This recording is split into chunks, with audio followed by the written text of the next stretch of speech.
गणेशाय नमः। ओम श्री सरस्वत्यो नमः। ओम श्री गुरु चरण कमलेभ्यो नमः। ओम श्री वास्तु देवताभ्यो नमः। ओम श्री मातृपितृ चरण कमलेभ्यो नमः। ओम श्री उमा महेश्वराभ्यो नमः। ओम श्री राजीवलोचनाय नमः।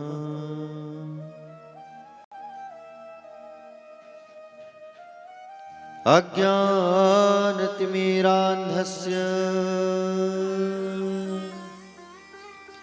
ज्ञानाञ्जनशलाकया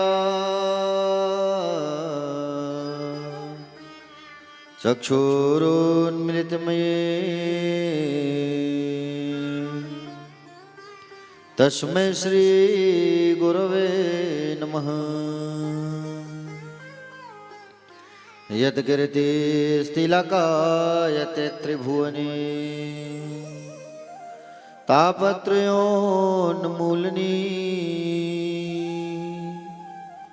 यद्वाक्यामृतजीवनिह जनयते स्वान्ति सतामकौतुकम्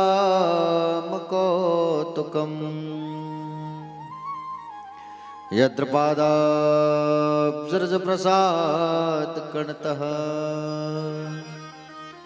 कैवल्यमापद्यते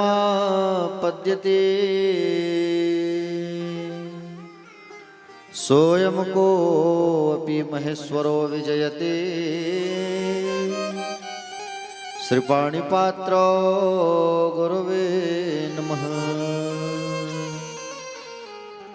नारायणं नमस्कृत्यं नरं चैव नरोत्तमं देवी सरस्वतीर्व्यासं ततो जयमुदीरयेत्। नमो भगवते तुभ्यं वासुदेवाय धीमहि प्रद्युम्नाय निरुद्धाय नमः संकर्षणाय च मरःपीडं नटवरवपुः कर्णयो कर्णिकारम् विभ्रतवासाकनककपिशं वैजयन्तीं जमालां रन्ध्राणवेणोर्धरशुधया पूरयन् गोपवन्दे वृन्दारण्यस्वपदरमणम् प्राविशद्गीतकीर्तिः देवी प्रपन्नार्ति हरे प्रसीद प्रसीद मातर जगतोऽखिलस्य प्रसीद विश्वेश्वरि पाहि विश्वम् त्वमीश्वरी देवी चराचरस्य ज्ञानिनामपि चेतांसि देवी भगवती सा मलादा कृष्णमोह महामाया प्रयच्छति या कुन्देन्दुतुषारहारधवला या शुभ्रवस्त्रावृता या वीणावरदण्डमण्डितकरा या श्वेतपद्मासना या ब्रह्माच्युतशङ्करप्रभृतिवी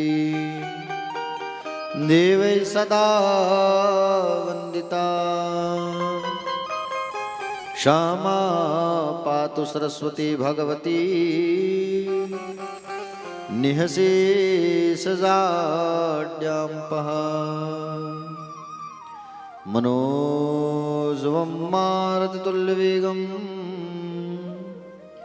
जितेन्द्रियं बुद्धिमतां वरिष्ठं वातात्मजं वानरयूथमुख्यं श्रीरामदूतं शरणं प्रपद्ये। जय जय श्री राधारमण जय जय नवल किशोर जय गोपी चितचोर प्रभु जय जय माखन चोर। श्री राधे मेरी स्वामिनी मैं राधे को दास जन्म जन्म मोह दीजियो श्री वृंदावन को वास। सब द्वारन को छोड़कर माँ आयो तेरे द्वार। हे वृषभानु की लाडली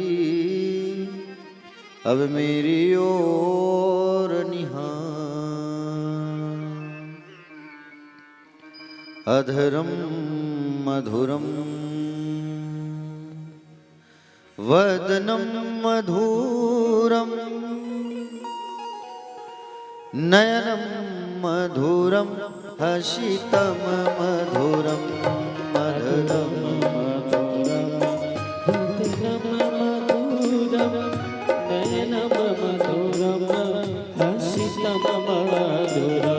हृदयम मधुरम गमनम मधुरम मधुराधिपतेरखिलम मधुरम।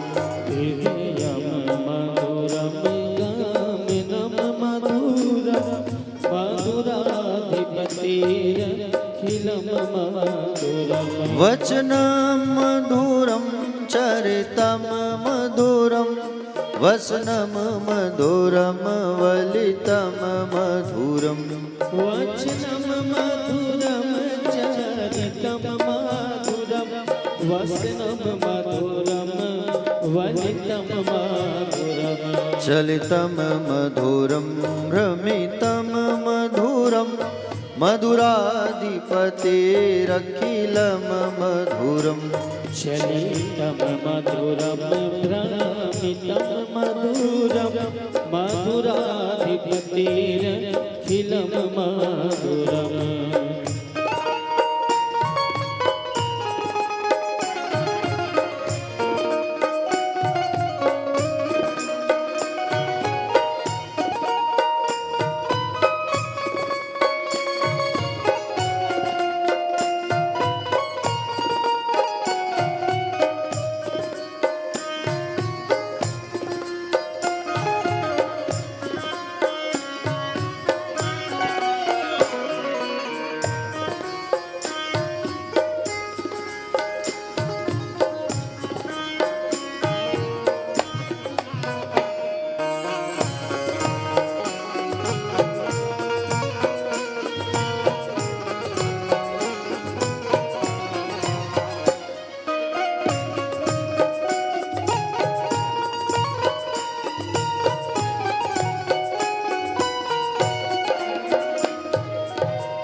मधुरं सख्यं मधुरं मधुराधिपतेरखिलं मधुरम् नित्यं मधुरं सख्यं मधुरं मधुराधिपतिरखिलं मधुरम् गीतं मधुरं पीतं मधुरं भोक्तं मधुरं सूक्तं मधुरम् गीतं मधुरं पीतं मधुरं भोक्तं मधुरं सूक्तं मधुरम् रूपं मधुरं तिलकं मधुरं मधुराधिपतेरखिलं मधुरम् रूपं मधुरं गीतं मधुरं मधुराधिपतेरखिलं मधुरम्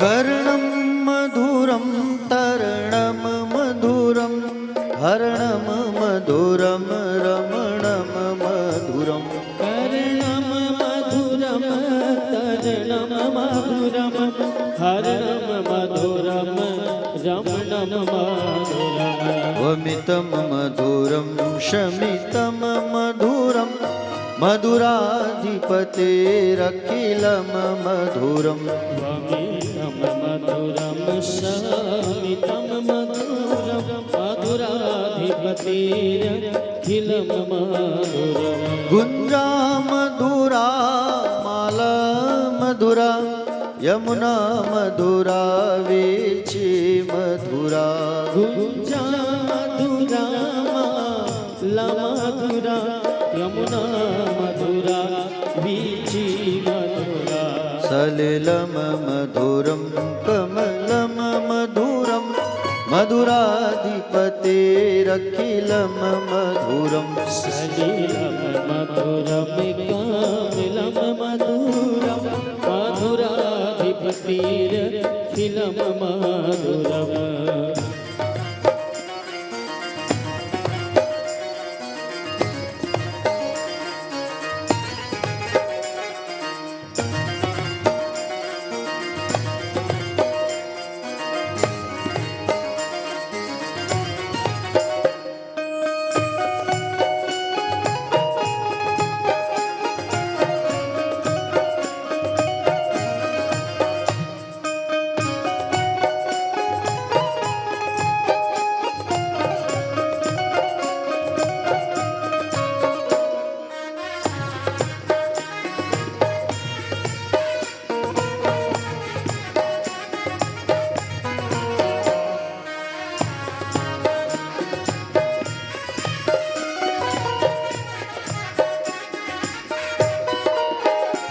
गोपी मधुरा लीला मधुरा युक्तं मधुरं मुक्तं मधुरम् गोपी मधुरा लीला मधुरा युक्तं मधुरं मुक्तं मधुरम् दृष्टं मधुरं शिष्टं मधुरं मधुराधिपतेरखिलं मधुरम् इष्टं मधुरं शिष्टं मधुरं मधुराधिपतिरखिलं मधुरम् गोपा मधुरा गावो मधुरा यष्टिर्मधुरा शिष्टिर्मधुरा गोपा मधुरा गावो मधुरा यष्टिर्मधुरा शिष्टिर्मधुरा दलितं मधुरं फलितं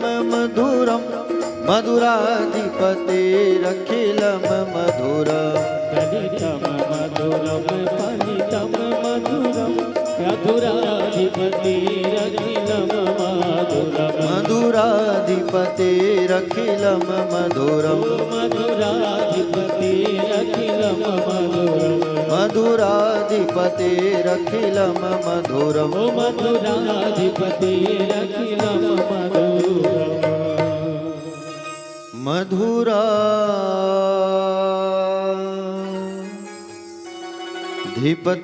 मधुराधिपतिरखिलं मधुरम्।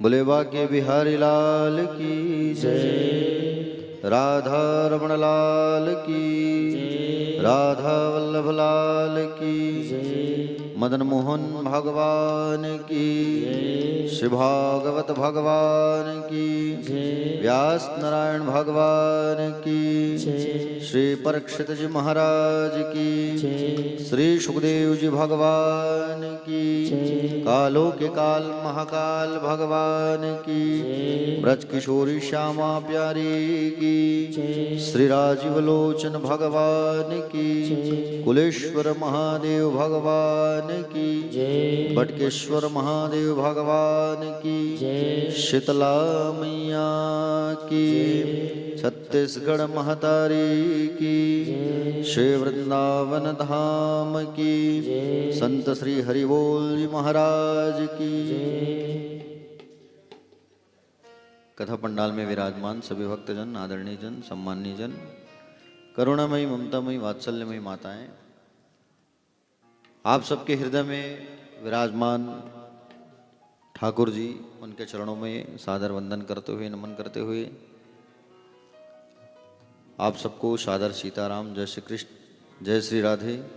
आप सबको सादर प्रणाम है, सादर सीताराम, जय श्री कृष्ण, जय श्री राधे। आइए कथा में प्रवेश करने के पूर्व हम सब जो है 2 मिनट भगवान का नाम उच्चारण करते हैं, उसके पश्चात फिर कथा पर हम सब जो है आगे प्रवेश करेंगे। बोलिए श्री बाके बिहारी लाल की जय, राधा रमण लाल की जय। हम हाथ उठाकर कहते हैं, हम हो गए राधा रानी के। कितने लोग होना चाहते हो राधा रानी के, बताइए। हाँ, हाथ उठाओ, चलो। कितने लोग होना चाहते हो?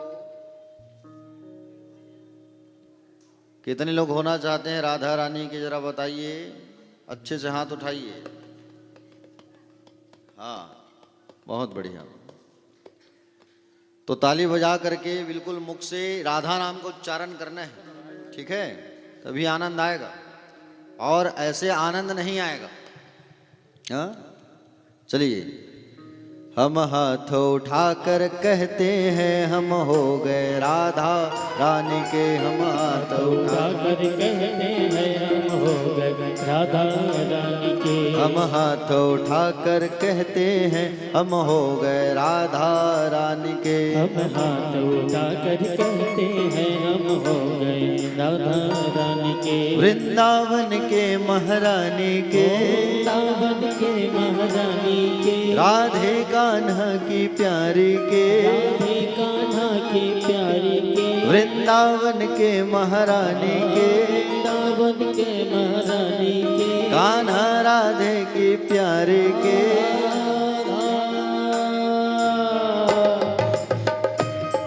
हम हाथ उठाकर कहते हैं, हम हो गए राधा रानी के। हम हाथ उठाकर कहते हैं, हम हो गए राधा रानी के। हम हाथ उठाकर कहते हैं, हम हो गए राधा रानी के। हम हाथ उठाकर कहते हैं, हम हो गए राधा रानी के।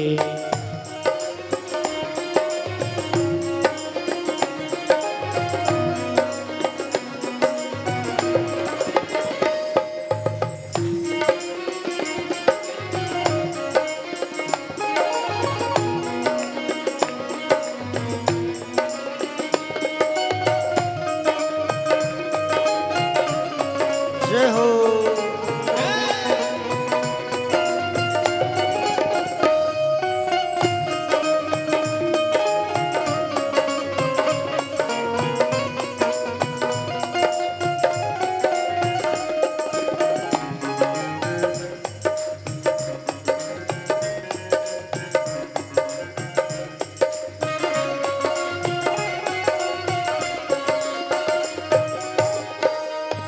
कल थे राधा रानी के, थे राधा रानी के, हम आज भी राधा रानी के, आज भी राधा रानी के, हम कल थे राधा रानी के, कल थे राधा रानी के, हम आज भी राधा रानी के, आज भी राधा रानी के, हम हाथ उठा कर कहते हैं सदा रहेंगे राधा रानी के।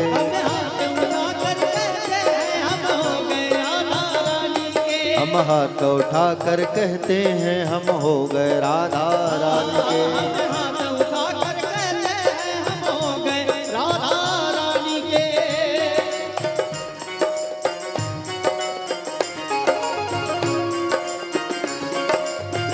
जय हो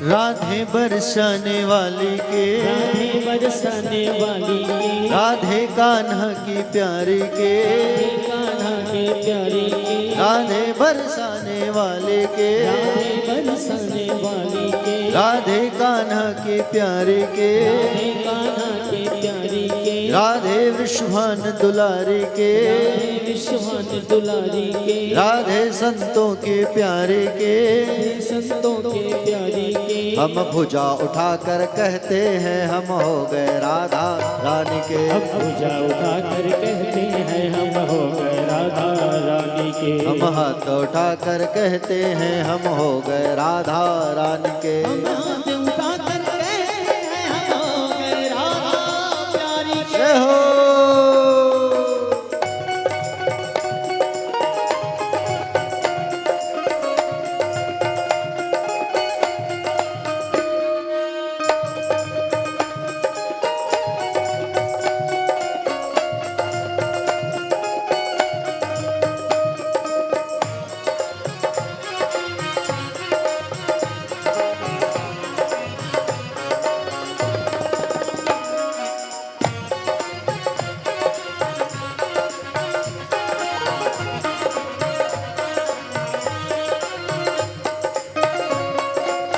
राधे।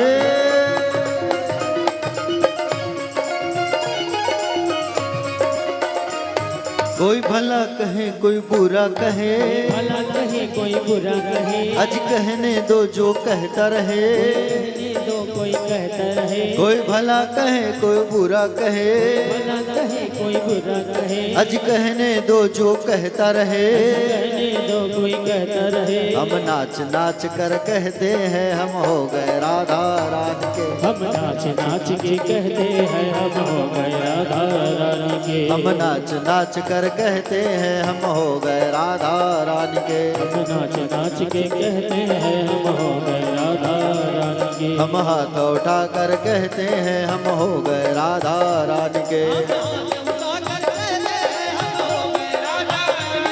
हम हाथ उठा कर कहते हैं हम हो गए राधा रानी के।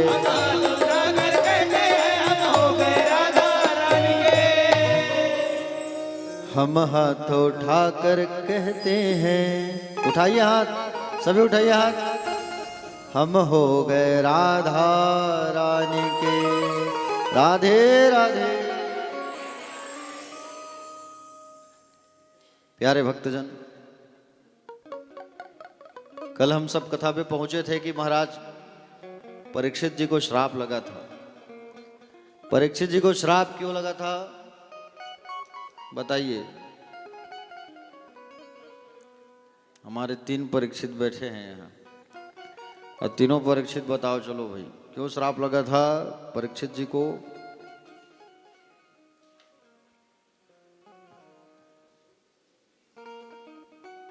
राजा परीक्षित जी को श्राप क्यों लगा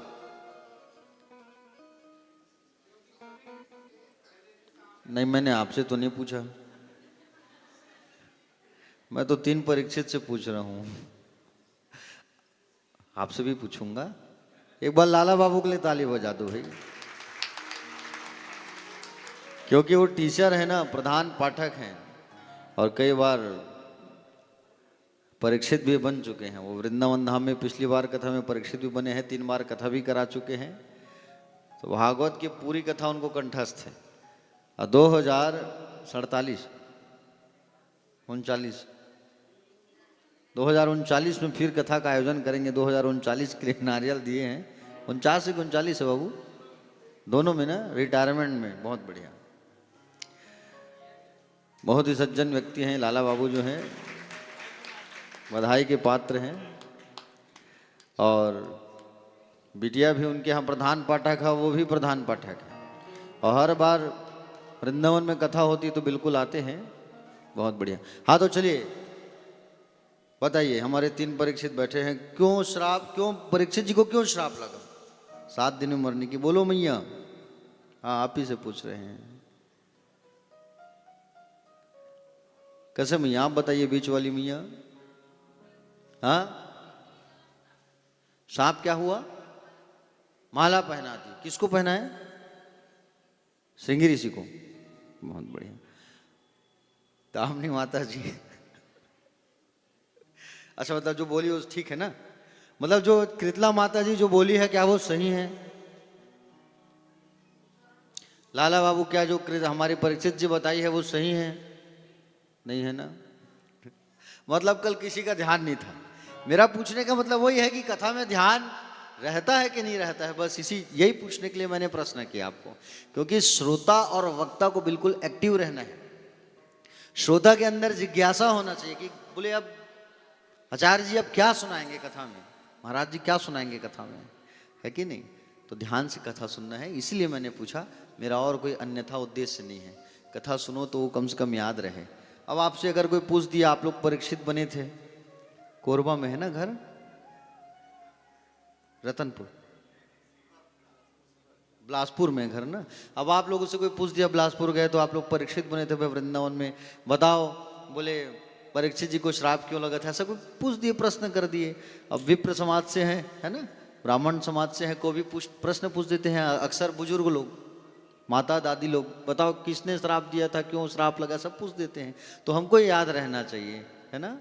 तो प्यारे भक्तजन, आइए कथा में चलते हैं, ध्यान बिल्कुल कथा पे रहिए। देखो, कथा के लिए सुंदर स्थान में तो आप सब बैठे ही हैं। कथा में आपका गान मतलब कथा को गाते रहना है मन ही मन, और कथा में आपका कान बिल्कुल यहां होना चाहिए।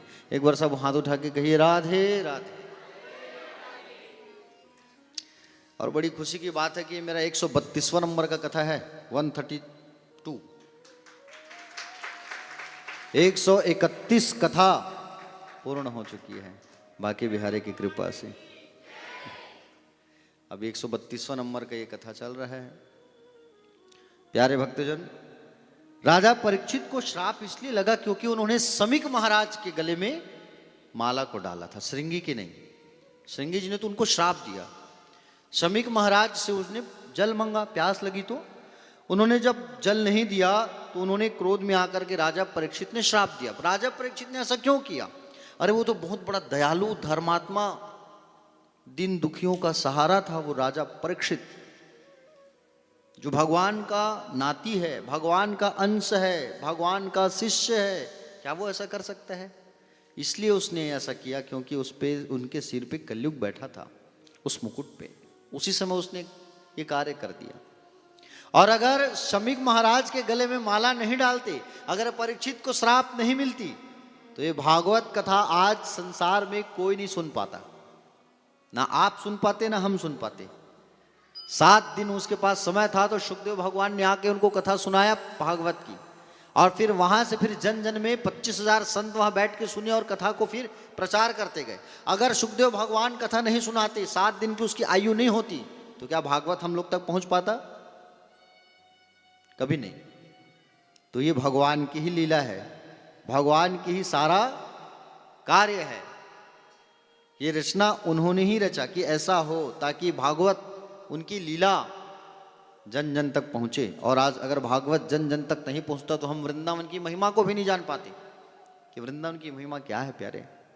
हाँ, सुखदेव जी महाराज, राजा परीक्षित को श्राप लगा गंगा नदी के किनारे जब उनका आगमन हुआ, और गंगा नदी के किनारे जैसे राजा परीक्षित जो है पहुंचे, सुखदेव भगवान का आगमन हुआ। सुखदेव भगवान का सुंदर आरती पूजन किया गया।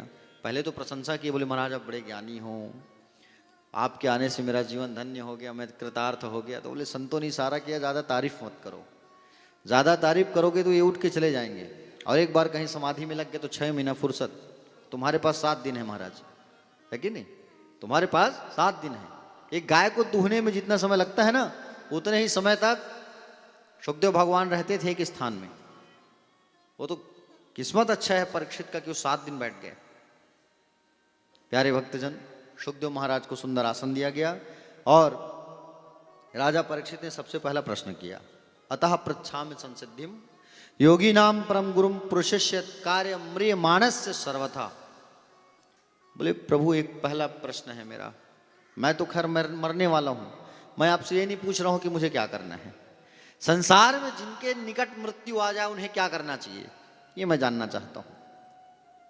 संसार में जिनके निकट मृत्यु आ जाए उसे क्या करना चाहिए। संसार वालों के पास मृत्यु आती तो क्या करते हैं, बिस्तर में जो सोए रहते हैं वो यही करता है कि बोले परिवार को बुलाओ, सबको मुझे देखना है, जितने परिवार वाले हैं, मेरे नाती पंथी हैं, बेटा बेटी हैं, सबको फोन करके बुलाओ। इशारा में कहता है, बोल तो पाता नहीं वो। मरने के समय सब परिवार की याद आती है उसको। जीवन भर तो तुम परिवार को देखे हो, समय बिताए हो, खाए हो, पिए हो, घूमे हो, अब तो परिवार को छोड़ो।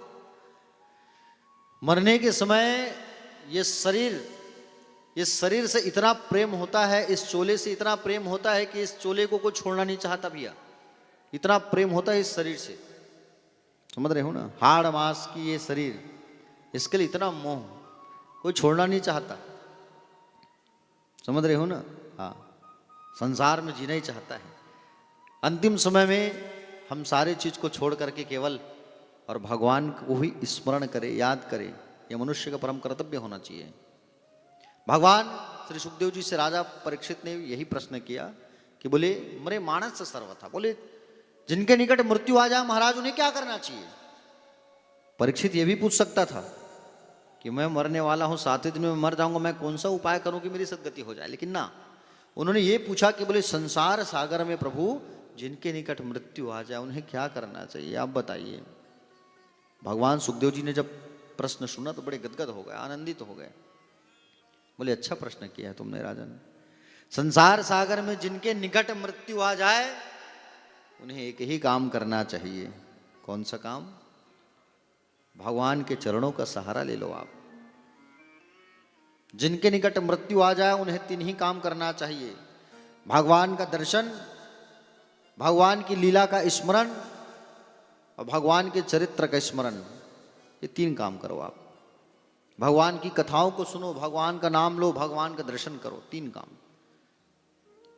श्वास श्वास पे कृष्ण भजे व्रथा श्वास जनिक होए, ना जाने या श्वास की आवन हो या न होए।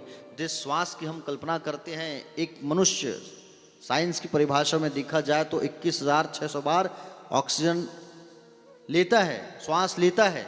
अब 21,600 बार हम श्वास लेते हैं तो 21,600 बार हम श्वास लेते हैं तो कम से कम 600 बार भगवान का नाम ले लें हम, उतने में ही कल्याण हो जाएगा। 600 बार कम से कम श्वास। सो के उठ रहे हो तो बोले कृष्ण कृष्ण कृष्ण, राम राम राम राम कहते कहते उठो। भगवान सुखदेव जी राजा परीक्षित को यही बात कह रहे हैं कि राजन जिनके निकट मृत्यु आ जाए उनको श्वास श्वास पर कृष्ण भजे व्रता श्वास जनिक होए, ना जाने या श्वास की आवन हो या न हो। ये श्वास की कोई गारंटी नहीं है, इसलिए भगवान का नाम लेना चालू कर दो। कर से कर्म करहु विधि नाना, मन राखहु जहाँ कृपा निधाना। ये मन जहाँ है, हम जिस कर्म पे लगे हुए हैं, हमारा मन जिस कार्य पे लगा हुआ है, उस कार्य पे हमको केवल भगवान का नाम भजना चाहिए। ये गोपियां क्या करती थी, जिस ब्रज में आप हो वहां की गोपियां क्या करती थी? ब्रज की गोपियां केवल नाम जप करते थे भगवान का, कृष्ण कृष्ण कृष्ण कृष्ण। सोते थे तो कृष्ण कृष्ण कृष्ण, उठते थे तो कृष्ण कृष्ण कृष्ण, नहाते थे तो कृष्ण कृष्ण कृष्ण, कढ़ाई में सब्जी भी बनाते थे तो कृष्ण को दर्शन करते थे वो, हर बात में कृष्ण। यही करना है हम सबको भी, कृष्ण कृष्ण कृष्ण। सो करके जैसे ही उठे, सबसे पहले बैठो बिस्तर पे, तुरंत मत उठो। बिस्तर में उठने के बाद अपने हाथों का दर्शन करो। कराग्रे वस्ति लक्ष्मी कर मध्य सरस्वती कर मूली तो गोविंदम प्रभाते कर दर्शनम, ये बोलो आप। बोलने के पश्चात हाथों को रगड़ो, हृदय से आंखों से स्पर्श करो। उसके पश्चात समुद्र वसनी देवी भगवान का स्मरण करने के बाद पृथ्वी मैया का स्मरण करो। आप कहो, हे पृथ्वी मैया, हम आपके ऊपर अपने पैरों को रख रहे हैं, हमारी गलतियों को क्षमा करना। और 3 उंगली से उन्हें प्रणाम करो। समझ रहे हो ना? 3 उंगली से उनको प्रणाम करो। प्रणाम करने के पश्चात आप जो है अपने दाहिने पैर को पहले निकालो। कभी भी जीवन में क्या बात याद रखना, आप अगर किसी भी क्षेत्र में जाते हैं, कोई भी कार्य करने अगर आप जाते हैं, घर से भी निकलते हो, आप अपने बिजनेस के लिए जाते हो, ऑफिस के लिए जाते हो, ड्यूटी के लिए जाते हो, याद रखना घर की देहली से सबसे पहले दाहिने पैर को ही निकालना चाहिए। बाएं का उपयोग मत करना। किसी को कुछ सामान भी दे रहे हो आप तो दाहिने हाथ से देना, बाएं से मत देना। किसी को पैसा दे रहे हो दाहिने से देना, बाएं से नहीं। किसी को खाना खिला रहे हो दाहिने से दो, बाएं से नहीं। सीढ़ी चढ़ रहे हो घर का तो दाहिने पैर का ही उपयोग करो। समझ रहे हो ना? ये दाहिना कपड़ा स्थान होता है प्यारे, समझ रहे हो? मंदिर में जब जाते हो भगवान का दर्शन करने तो फ्रंट में दर्शन मत किया करो, दाहिने ओर दर्शन किया करो। ये मंदिर है खाली स्पेस, दाहिनी ओर। बाईं ओर देवताओं का स्थान होता है, ठीक है? मंदिर जब भी जाओ भगवान का तो केवल ध्यान भगवान की तरफ होना चाहिए, अन्यत्र और किसी की ओर नहीं। मंदिर जब जाओ भगवान का दर्शन करने तो गहने आभूषण लाद करके मत जाओ। मंदिर जब जा रहे हो तो भगवान से उचित स्थान पर मत बैठो। मंदिर में अगर कोई तुम्हारा अपना मिल गया तो उनका वहां प्रणाम मत करो, कहो मंदिर के बाहर मिलो, मैं आ रहा हूं, वहां प्रणाम करो। हम क्या करते हैं, अगर हमारे कोई अपने परिजन मिल गए, परिवार वाले मिल गए तो हम उनका प्रणाम करना चालू कर देते हैं। मंदिर पे नहीं, मंदिर में केवल भगवान की प्रणाम करो आप। सफेद रंग के कपड़े पहनते हो तो कभी उजाला लगा के मंदिर मत जाना। ये नील जो होती है उजाला अशुद्ध चीज होती है। नील की खेती में भी तुम कहीं पैर रख दिए धोखे से तो तुमको तुरंत नहाना पड़ेगा। जो लोग उजाला जो लगाते हो ना 4 बूंदों वाला, अशुद्ध माना जाता है उसे, ठीक है? सफेद रंग के कपड़े पहनने की आदत है तो कभी भी आप उजाला लगा करके नील से रंगे हुए कपड़े पहन करके कभी कदाचित मत जाना। ये वाइट कपड़ा मैं भी पहनता हूँ अक्सर, लेकिन मैं इसमें उजाला नहीं लगवाता, भले खराब हो जाए। अशुद्ध मानी गई है उस चीज को। छोटी छोटी बातों को हमको ध्यान देना चाहिए, ठीक है? तो प्यारे भक्तजन, भगवान श्री सुखदेव जी ने कहा, राजन बोले मन को भगवान में लगाओ और मन को एकाग्रचित्त करने के लिए आसन में बैठने की आदत डालो। एक जगह आसन को जीतने की कोशिश करो। यह आसन को जितना बड़ा ही जरूरी होता है। मन को वश में करना है तो 4 बात ध्यान रखना होगा। 4 बात कौन सा? जितासनो जित श्वासो जित संगो जितेंद्रिया स्थूले भगवते रूपो मनः संधारे ददिया। सबसे पहले आसन को जीतो आप। एक स्थान पर बैठने की आदत डालो। एक स्थान में बैठने की जब आदत डालोगे तभी 2-4 माला जप कर पाओगे, अन्यथा नहीं कर पाओगे। दूसरा चीज, जित श्वासो, प्रातः काल जल्दी उठो।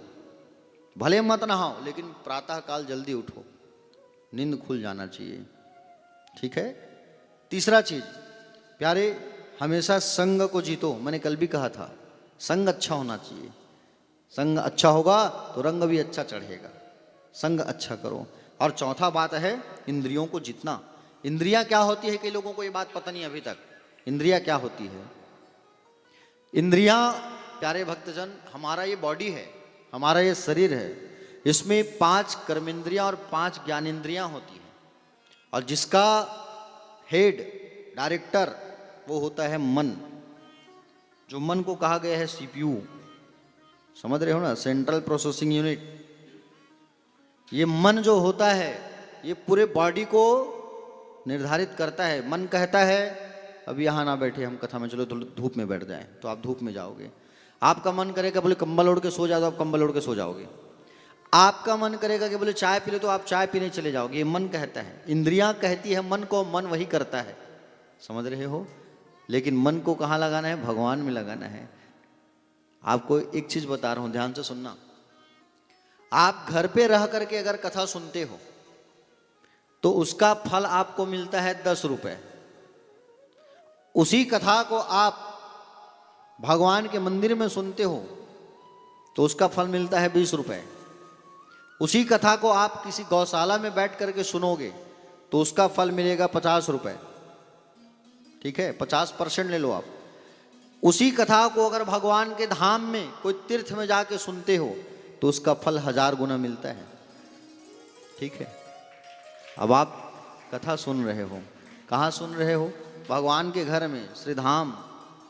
और ये वृंदावन धाम जो है ना, देखो तीर्थों का राजा जो है प्रयाग है, जहाँ भी सब कुंभ का मेला लगा था, माघ में और लगेगा।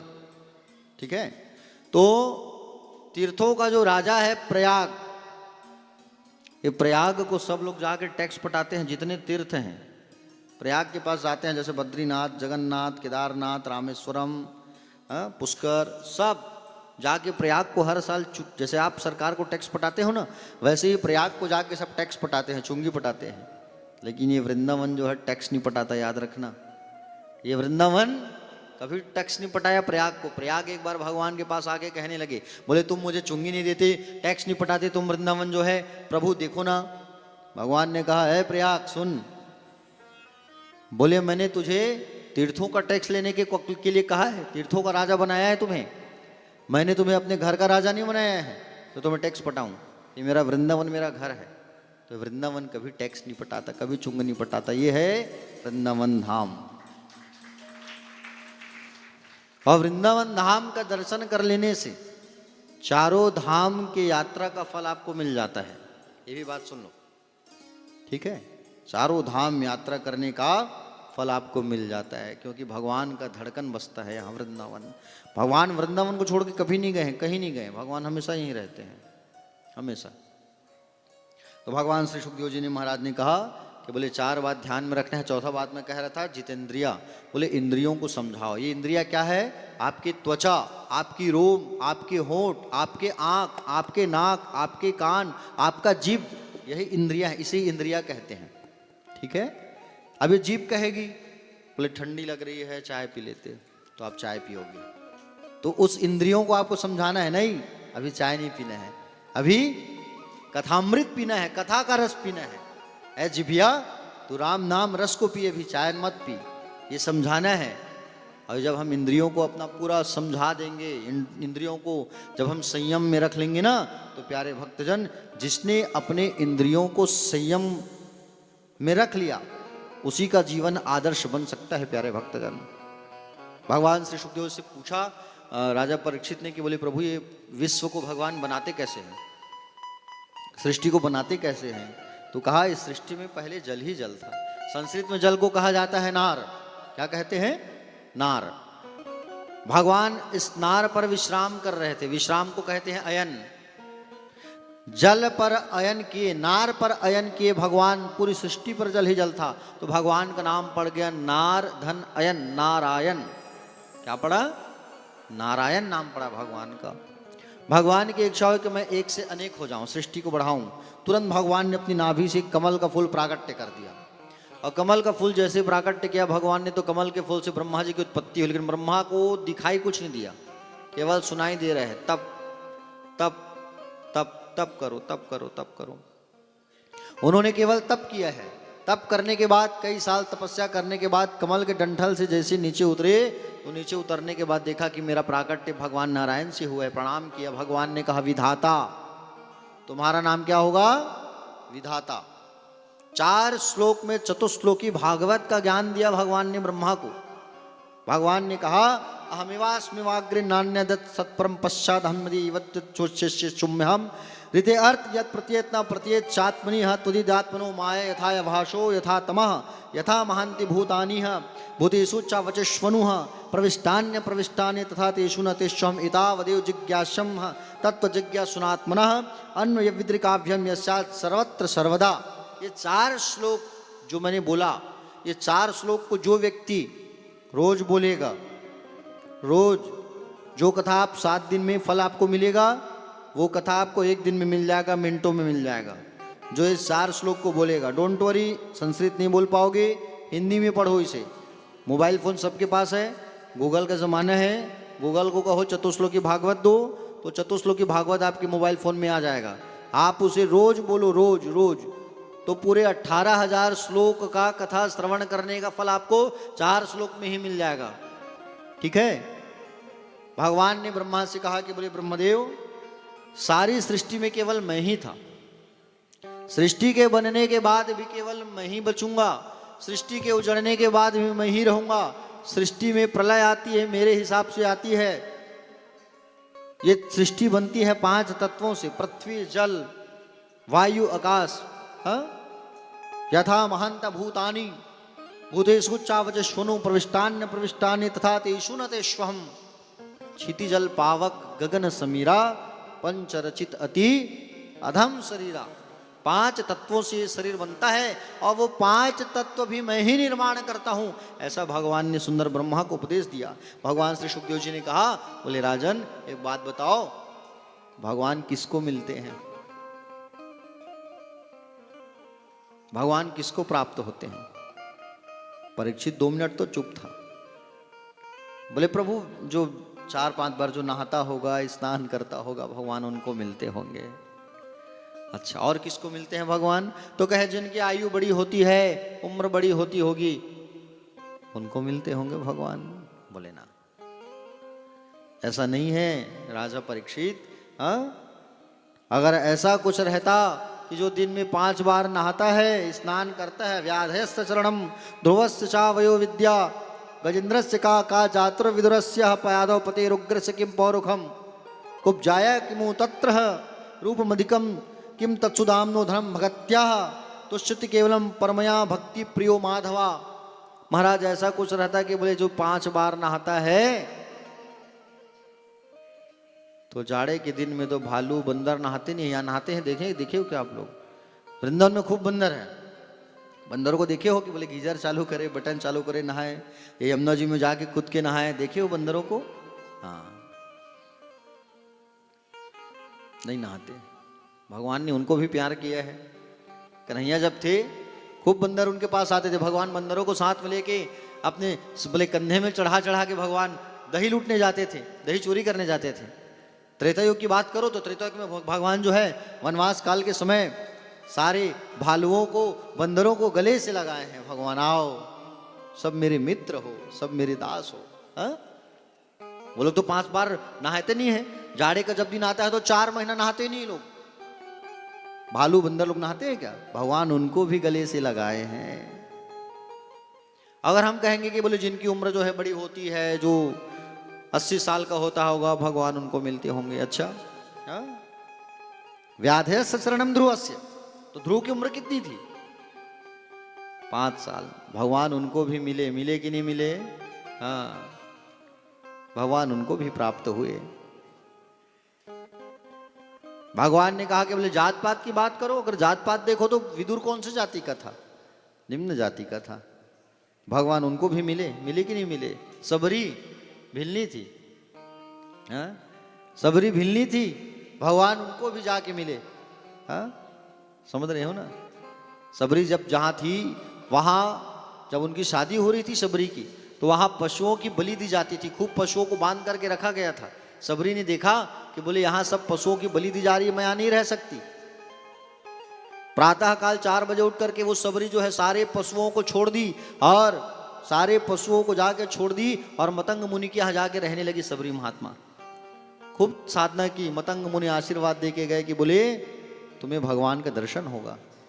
जीवन भर शबरी जो है राहों में फूल बिछा बिछा करके रखी। जीवन भर शबरी जो है भगवान की सेवा की। अंतिम में भगवान ने उन्हें दर्शन जरूर दिया। दिया कि नहीं दिया? तो भगवान जो है जात पात नहीं देखते, भगवान जो है उम्र नहीं देखते। भगवान क्या देखते हैं? भाव देखते हैं। भगवान भाव का भूखा हूं मैं, भाव ही एक सार है। जो भाव से मुझे भजता है तो भव से बेड़ा पार है। भाव के भूखे होते हैं भगवान। विदुर के घर जा करके भगवान भाजी खाए, केले के छिलके खाए भगवान। दुर्योधन के मेवा त्यागे साग विदुर कर खाए। परीक्षित जी ने पूछा, बोले प्रभु एक बात बताओ, ये परीक्षित बोले विदुर जी के घर भगवान कब गए थे, मैं जानना चाहता हूं। तो कहे कि बोले सुनो, एक समय की बात है, यदा तू राजा स्वसुता ना साधुन पुण्यन्न धर्मण विनष्ट दृष्टि। बोले जिस समय पांडवों के साथ ये कौरव अन्याय कर रहे थे, पांडवों के साथ ही कौरव अन्याय कर रहे थे, तो विदुर जी महाराज धृतराष्ट्र के पास आकर के कहने लगे। क्या कहे? बोले महाराज आप बहुत गलत कर रहे हो। आप गलत इसलिए कर रहे हो कि बोले आप अपने एक पुत्र के बात में आकर के पूरे राज्य को गलत दिशा निर्देश कर रहे हो। आपके पास तो इतने सारे बेटे हैं, एक बेटे को निकाल दो घर से, बाकी तो सब सुख से रहेंगे। और वो भी बेटा जो है तुम्हारा शकुनी के दिमाग पे चल रहा है। एक परिवार में अगर कोई व्यक्ति बिगड़ गया तो परिवार से बाहर निकाल दो, बाकी लोग सुख से रहेंगे। समाज में एक व्यक्ति बिगड़ गया है, समाज से बाहर निकाल दो, समाज वाले तो सुख से रहेंगे। एक गांव में एक व्यक्ति अगर पूरे गांव को परेशान कर रहा है तो गांव से उस व्यक्ति को बाहर निकाल दो, गांव वाले सुख से रहेंगे। महाराज आप राजा हो, पांडव कमजोर नहीं है, पांडव आपका आदर करते हैं, सम्मान करते हैं। उन्हें महाराज उनके साथ ऐसा अन्याय मत करो, रोको उसे। जब विदुर जी महाराज समझा ही रहे थे, विदुर कौन है?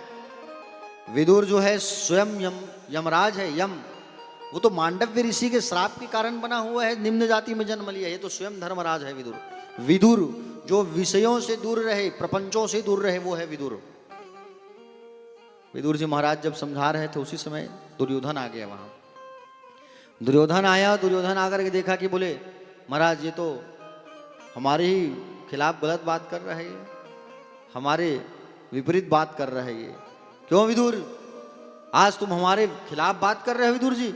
आज हम तुम्हें महामंत्री के पद से हटाते हैं। विदुर जी ने कहा तुम क्या हटाओगे? मैं खुद ही तुम्हारे इस पद को छोड़ रहा हूं, इस्तीफा देता हूं, और मैं इस पद में कभी नहीं रहूंगा। ऐसा विदुर जी ने उस पद को छोड़ा, और छोड़ करके विदुर जी महाराज अपनी पत्नी को लेकर के चले गए। कहां? जंगल।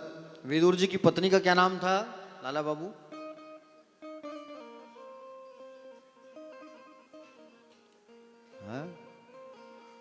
हाँ सुलभा, बहुत बढ़िया। विदुर जी की पत्नी का नाम था सुलभा, सुलभा देवी। कई लोग विदुराइन कहते हैं, लेकिन विदुराइन जो है उनका नाम नहीं है, सुलभा नाम है ना। अब वो तो बोले भाव में आके कह देते हैं, पत्नी जो होती है पति के साथ में पत्नी को ऐसे सम्मान मिल जाता है। जैसे डॉक्टर की पत्नी को कहते हैं डॉक्टरिन दाई, डॉक्टर हवे नहीं है, लेकिन तही एक ठन सूजी लगा दे। अब डॉक्टरिन हो ही एक ठन सूजी लगा लिया डॉक्टर, लेकिन डॉक्टरिन के लागते होला। कैसे शिव बाबू डॉक्टर साहब आए हैं ना? हाँ डॉक्टरिन घलवा है। हाँ ठीक। अब वो डॉक्टरिन को भले एक सुई लगाने मत आए, लेकिन डॉक्टरिन दाई, डॉक्टर हवे का ओतके हम खुश डॉक्टरिन दाई है नहीं। अब सरपंच की पत्नी की सरपंचिन कहते हैं, भले वो बेचारी 5 बार फैल रहा है, लेकिन सरपंची दाई, सरपंच हवे का ऐसे किथन नहीं है। तो वो पत्नी पति के साथ में पत्नी को सम्मान स्वतः प्राप्त हो जाता है। तो विदुर की पत्नी को विदुराइन कहते थे। ऐसे ही दोनों जाके कदली के जंगल पे रहने लगे। कदली मतलब केला। केले के वन में जाकर के रहते थे, और केले के वन में जाकर के रहते थे कदली के जंगल पर, और कदली के जंगल में जाकर के दोनों ने 12 साल तप किया है। 12 साल तक एक बार भोजन करके इन्होंने भगवान की साधना की है, तपस्या की है। और जो जीवन में 12 साल तक तप कर लिया, ध्यान से एकाग्र चित्त से, याद रखना उसको अवश्य ठाकुर जी का दर्शन होता है। अब आप कहेंगे महाराज की बोले 12 साल कैसे रखे, क्या करे? 12 साल रखने के लिए सबसे श्रेष्ठ उपाय एकादशी का व्रत कर लो। आप रोज नहीं कर पाओगे तो कम से कम महीना में 2 बार तो कम से कम भगवान का ध्यान करोगे। एकादशी का व्रत उठा लो। अब आप कहोगे महाराज वो तो जिठौनी से उठाते हैं, कैसे उठाएं? अभी जो एकादशी आएगी वो उत्पन्ना एकादशी होती है। तो उस उत्पन्ना एकादशी से आप एकादशी का व्रत उठा सकते हो। उत्पन्ना एकादशी से आप अगर एकादशी का व्रत करना चालू किए तो आप उस एकादशी को बिल्कुल हर वर्ष हर महीना रह सकते हो। एकादशी तो सब वैष्णवों को रहना चाहिए। तुम सब क्या हो? क्या हो आप सब? आप लोग क्या हो? वैष्णव हो आप लोग सब। हम सब वैष्णव हैं, है ना? हम सब क्या हैं? वैष्णव हैं, वैष्णव धर्म के हैं। तो सारे वैष्णवों को एकादशी का व्रत करना चाहिए, ठीक है? हाँ, एकादशी का व्रत 12 साल नियम से रह लो। 12 साल के पहले छोड़ नहीं सकते, याद रखना। 12 साल के पहले उद्यापन नहीं होता। कई लोग बोलते हैं महाराज नमक भी खाना नहीं रहता एकादशी में, कैसे करें, बहुत कष्ट होता है। उद्यापन करा लें, कैसे उद्यापन कराओगे? 12 साल भी ना होते ही नहीं है। एकादशी महात्म को उठा के पढ़ो पुस्तक को। तो 12 साल तक विदुर और विदुरायण ने खूब आराधना किया, तपस्या किया। भगवान जो है उसी समय द्वारिकाधीश महाराज द्वारिका से आ रहे थे। कहाँ? द्वारिका कहाँ? गुजरात, जहाँ भी हमारे लग्नूराम पारकर जी हैं, गुजरात में यूनियन बैंक ऑफ इंडिया में ब्रांच मैनेजर, बहुत ही सज्जन व्यक्ति हैं। पहली बार जब मेरी कथा हुई थी श्रीधाम वृंदावन में, सारा बागडोर उन्हीं के ऊपर था। जैसे ही यहाँ से हम लोग जो है वृंदावन में कथा हुई हमारी पहली बार, उसके बाद में प्लानिंग किए कि बोले द्वारिका में कथा करा देते हैं, सब भक्तों को द्वारिका घुमा देंगे गुजरात। वहाँ के जाके गए तो बहुत सारी फाइनेंशियल प्रॉब्लम आई, बहुत सारा दिक्कत हुआ। भवन ही बहुत चार्ज था वहाँ का, एक दिन का 50,000। तो कहीं इम्पॉसिबल है उतना दूर सबको लेके आना। अब जैसे ही द्वारकाधीश भगवान का हम लोग कहे चलो दर्शन करते हैं, द्वारकाधीश भगवान का दर्शन किए और दर्शन करके जैसे ही हम निकले तुरंत बाबू के पास में फ़ोन आ गया कि बोले पारकर जी आपका ट्रांसफ़र वहीं हो गया है द्वारिका में, बताओ। हम तो नहीं जा सके कथा कहने के लिए, लेकिन द्वारकाधीश जी उनको बुला ले, तुम हमारे पास 3 साल रहो। ये 3रा साल है वहाँ ड्यूटी दे रहे हैं गुजरात में। बताइए किस्मत देखो, दर्शन करके निकले हैं प्यारे भक्तजन, बैग को लेने गए हैं चप्पल पहनने के लिए, फ़ोन आ गया, मैसेज आ गया, कॉल लेटर आ गया कि आपका यहाँ ट्रांसफ़र हो गया। कहाँ से? देवपुरी, रायपुर से द्वारिका। तो ये भगवान की लीला है, ये हम नहीं तो कम से कम वही चले गए। तो द्वारिका से, द्वारिका इधर, और भगवान कहाँ आ रहे हैं? रथ में सवार होकर के भगवान दिल्ली, कुरुक्षेत्र, हाँ इस एरिया में आ रहे हैं भगवान, दूत बन करके, शांति दूत बन के भगवान आ रहे हैं। देखो भगवान ने क्या क्या नहीं किया। ये बांसुरी वाले ने, भगवान कभी रथ चलाए, ड्राइवर बने अर्जुन का, कभी भगवान जो है दूत बन करके आए, हाँ चपरासी का भी काम इन्होंने किया है, ड्यूटी। बताइए कितने धनवान हैं, कितने महान हैं भगवान, जिनकी बखान कर पाना मुश्किल है। वो बंसी वाला आया कहाँ? रथ से सवार होकर के द्वारिका से कहाँ? हस्तिनापुर। हस्तिनापुर जैसे ही पहुंचे भगवान तो उनके रथ के पीछे पीछे सारे लोग आ रहे हैं। अरे द्वारिकाधीश भगवान आ रहे हैं, भगवान आ रहे हैं। विदुर विदुरायण भी देखने लगे, भगवान आज 13वां साल है। भगवान ने तिरछे नज़र से देख करके कहा जरूर आऊँगा तुम्हारे घर। और प्यारे भक्तजन तिरछे नज़र से देख करके कह दिया कि जरूर आऊँगा तुम्हारे घर भगवान। और भगवान उस सभा में चले गए दुर्योधन के यहाँ। दुर्योधन के यहाँ जैसे भगवान प्रवेश किए तो प्रवेश जैसे किए तो सारी सभा लगी हुई थी, सारी सभा लगी हुई है। भगवान का प्रवेश हुआ, दुर्योधन आदि सब खड़े होकर के भगवान का स्वागत किया। आइए आइए द्वारकाधीश बैठिए बैठिए। भगवान सुंदर बैठे, बात चली, भगवान ने बात रखी अपनी। देखो दुर्योधन, पांडव जो है कमजोर नहीं है, सम्मान करते हैं, उनकी संपत्ति उन्हें दे दो महाराज। इन्होंने कहा बोले नहीं, संपत्ति में सुई की नोक की भांति इनको संपत्ति नहीं दूंगा। ठीक है 5 गांव दे दो। नहीं, ये नहीं माना। भगवान कहे, बड़ा उत्तेजित भाव में आ गया ये। भगवान ने कहा यहाँ रहना उचित नहीं है, मैं यहाँ से चलूँ। भगवान जाने लगे तो दुर्योधन रोक दिया। बोले प्रभु कहाँ जा रहे हो? रुको रुको रुको, रुकिए प्रभु, कहाँ जा रहे हो आप? अरे हमारी माँ गांधारी आपके लिए 56 मोर बना के रखी है। भगवान ने मना कर दिया। देखो दुर्योधन, भोजन जो है 2 ही अवस्था में किया जाता है, खिलाने वाले का मन साफ हो और खाने वाले के पेट में भूख हो। ना ही मेरे पेट में भूख है और ना ही तुम्हारा मन साफ है। जहां तुम गए हो वहां अगर सामने वाला व्यक्ति देख करके सम्मान नहीं दिया, वहाँ कभी कुछ मत खाना पीना, तुम्हारे स्वाभिमान को ठेस पहुँचेगा। भगवान ने कहा हमारा प्रबंध, हमारा आमंत्रण और कहीं है, हम जा रहे हैं। भगवान चले आए। कहाँ? भगवान चले आ रहे हैं विदुर के घर। विदुर जी उस समय घर पे नहीं थे। भगवान आएंगे मेरे घर उनको मालूम था, क्योंकि इशारों में कह दिया था।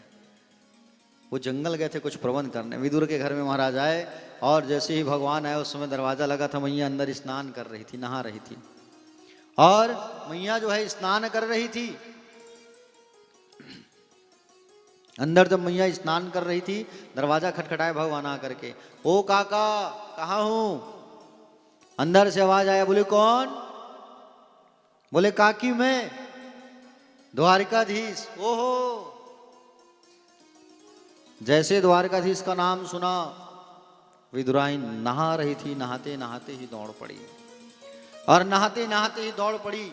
जैसे ही दौड़ी, भगवान ने देखा, अरे बाप रे, चाची तो ऐसे ही आ गई नहाते नहाते। भगवान ने क्या किया? भगवान ने अपने पीले दुपट्टे को उठाया और उठा करके भगवान ने फेंक दिया, और जैसे ही फेंका तो पूरा शरीर ढक गया।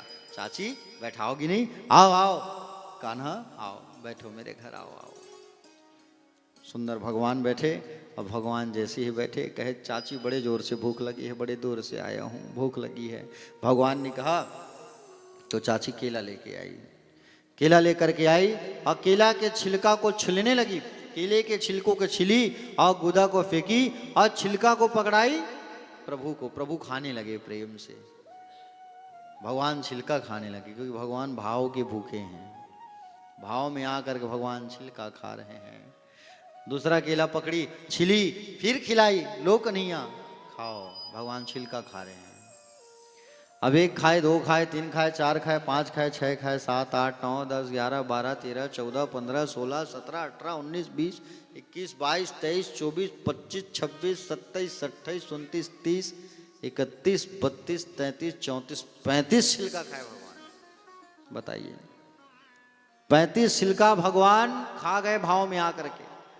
उतने में विदुर जी आ गए। ए विदुराइन, क्या कर रही है? बोले इतने बड़े भगवान को तुम क्या खिला रही हो? हाँ? अरे इतने बड़े सांवरिया को तुम क्या खिला रही हो? हाँ? छिलका खिला रही हो। भगवान ने डांट दिया काका को, काका आप चुप रहो, आपको क्या पता कितना स्वाद है इस छिलका में। बोले अच्छा। सुंदर आसन लगाया गया, और आसन लगा करके भाजी की सब्जी और मड़िया, पेज जिसे कहते हैं, परोसा गया। पहले के बुजुर्ग लोग खाते थे। सियान मतलब पूछू हुए एक आध जन। तो प्यारे भक्तजन, जैसे भगवान को जब परोसा गया, तो भगवान को जैसे ही परोसा गया, तो भगवान कहे मैं तो ये सब पहले खाया नहीं हूँ, खाते कैसे हैं इसे? भगवान माखन मिश्री खाए हैं, 56 भोग खाने वाले। हाँ, भाजी और इसको तो हमने कभी खाया नहीं है, कैसे खाएं हम? तो भगवान ने दिमाग लगाया, बोले काका चलो आप खाओ। और जैसे काका को कहा तो काका ने कहा, बोले मैं कैसे खाऊं? हाँ, बोले मैं कैसे खाऊं? पहले प्रभु भोग आपको लगेगा, और पहले भोग आपको लगेगा, फिर मैं प्राप्त करूंगा। अरे नहीं नहीं नहीं, आप खाओ। मतलब वो खाएंगे ना तो भगवान को पूरा जानकारी हो जाएगा कि इसको खाते कैसे हैं। समझ रहे हो ना?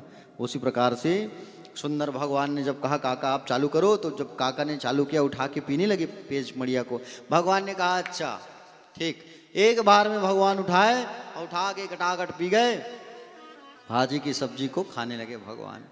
एक ही बार में खत्म। चाचा का खत्म नहीं हुआ है, भतीजा खत्म कर लिया। चाची और लेके आओ ना। चाची गई और लाके पूरा परोस दी। अब पूरा परोसी जैसी चाची जो है, उसके बाद में प्यारे भक्तजन एक बार में फिर भगवान खत्म कर लिए। चाची और लाओ ना। चाची लाए कहां से? पूरा तो खत्म हो गया है। पूरा तो पूरा खत्म हो गया है, लाए कहां से चाची? जाके अंदर देखी तो पूरा का पूरा भरा हुआ है। भगवान ने आशीर्वाद इतना दिया कि पूरा भंडार भर दिया भगवान ने। हाँ? प्यारे भक्तजन, पूरा भंडार भगवान ने भर दिया। विदुर विदुरायन को भगवान खूब प्रेम करते हैं। हाँ? इसलिए प्यारे, खाने से पहले भगवान को जरूर खिलाओ। भाजी की भी सब्जी घर में बनाते हो तो भगवान को पहले भोग लगाया करो। घर में भगवान तो है ना सबके यहाँ, ठाकुर जी, भोग पहले लगाओ, प्रभु पहले आप खाओ। अरे जो तुम्हारा परिवार का जो हेड है उसको हेड बनाओ, ठाकुर जी को मुखिया बनाओ, जो मुखिया है उनको पहले खिलाओ, हाँ? और जब भगवान को खिलाओगे तो भगवान तुम्हें इतना खिलाएंगे तुम सोच नहीं पाओगे। उनको खिलाओ, जो जग को खिलाता है उसे खिलाने से पहले उनको, तुम खाने से पहले उनको खिलाओ। जो खिलाता है पूरे जग को उन्हें पहले खिलाओ, भूलो मत, हाँ? वो सांवरिया को खिलाओ प्यारे, हाँ? सेठ है वो, पूरी दुनिया के सेठ कौन है? बिहारी जी हैं। कौन है? बाकी बिहारी पूरे संसार के सेठ जी हैं यहाँ, हाँ? और सेठानी कौन है? सेठानी कौन है? राधा जी, जिसका आज दर्शन करोगे बरसाना, है? हाँ। आइए छोटा सा भजन करते हैं, फिर कथा में आगे प्रवेश करेंगे। सावरियो है से, सावरियो है सेठ मारे, राधा जी सेठानी है। सावरियो है से, यो सबको गाना है, सबने नाश्ता तो किया है ना? नाश्ता किसको किसको नहीं मिला? कौन कौन नहीं किया? हाथ उठाओ। सब नाश्ता किए हैं ना? हाँ, भजिया खाए हो ना सब? तो जब ताली बजा के मुंह से गाओगे तभी पचेगा, नहीं तो भजिया पचता नहीं है, तेल है ऑयली, देख के रहना। अब पचाना है तो भजन तो करना पड़ेगा, हाँ? शरीर में थोड़ा एनर्जी लाना पड़ेगा, ठीक है?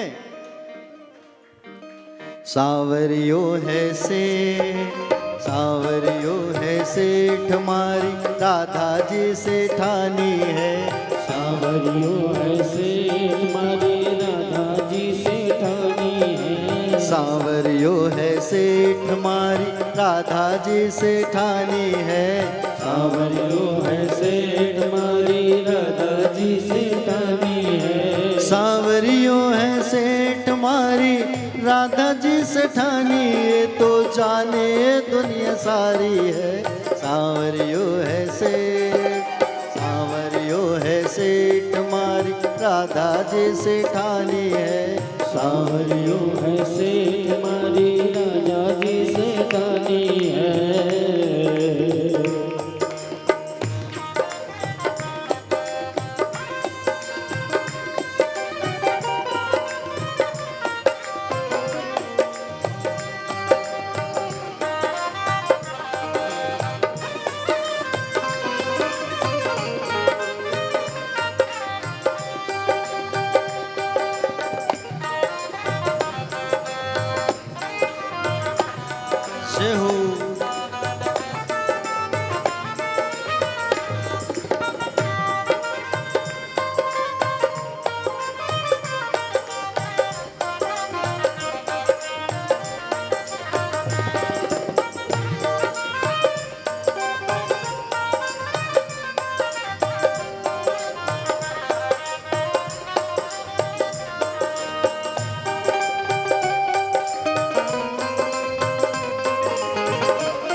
राजाओं के राजा, महारानी की रानी, राजाओं की राजा, महारानी की रानी। राजाओं के राजा, महारानी की रानी। राजाओं के राजा, महारानी की रानी। सिर मोर मुकुट साजे, जोड़ी परी प्यारी। सिर मोर मुकुट साजे, जोड़ी बड़ी प्यारी। सोने पलने से, सोने पलने से तुम्हारे रेनने से ठानी है। सोने पलने से, सोने पलने से मेरी सेठानी पलने में, ये तो जाने दुनिया सारी। सावरियो है से सांवरियो है सेठ मारे राधा जी सेठानी है। सांवरियो है सेठ मारी राधा जी सेठानी है।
सांवरिया राधा भक्तों पे है राजी। सांवरिया राधा जी भक्तों पे है राजी। करे घणो है लाड भंडार लुटावे है। घड़े घड़ो है लाड भंडार लुटावे है। सांवरिया राधा जी भक्तों पे है राजी। सांवरिया राधा जी भक्तों पे है राजी। करे घणो है लाड भंडार लुटावे है। करे घड़ो है लाड है भंडार लुटावे है। देवे छप्पर फाड़ देवे छप्पर फाड़ नहीं सो कोई दानी है। देवे छप्पर फाड़ नहीं कोई दानी है। ये जाने दुनिया सारी है। सांवरियो है सेठ सांवरियो है सेठ मारे राधा जी सेठानी है। सांवरियो है सेठ सांवरियो है सेठ मारे राधा जी सेठानी। ये तो जाने दुनिया सारी है। सांवरियो है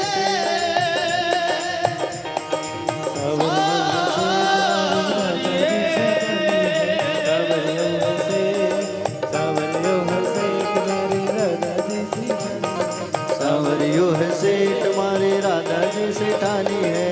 सांवरियो है सेठ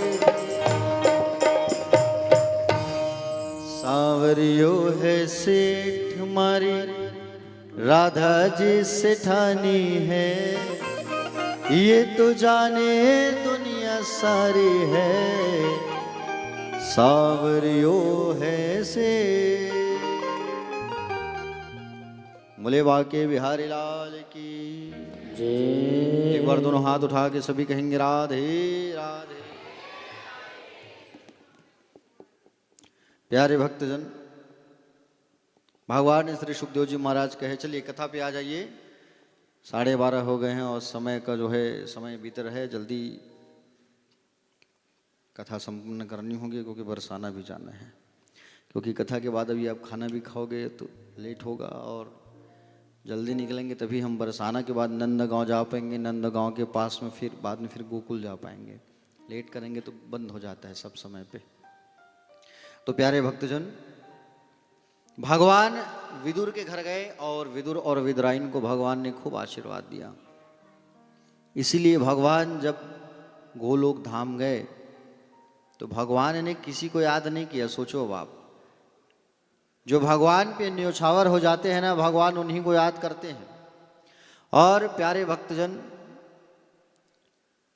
भगवान स्वधाम जाते जाते 3 बार विदुर को याद किए हैं।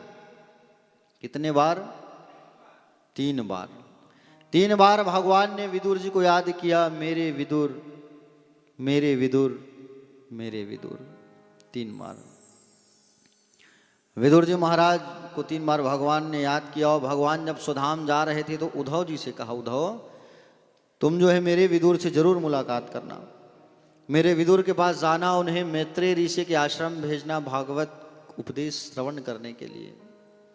इसलिए भगवान के जाने के बाद उद्धव भगवान के परम प्रिय मित्र विदुर जी महाराज से मुलाकात किए। दोनों संतों का मिलन हुआ, दोनों एक दूसरे को प्रणाम करने लगे।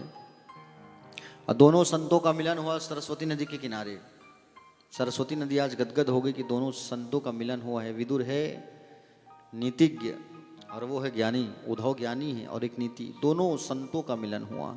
2 संत का मिलन हुआ आज सरस्वती के किनारे।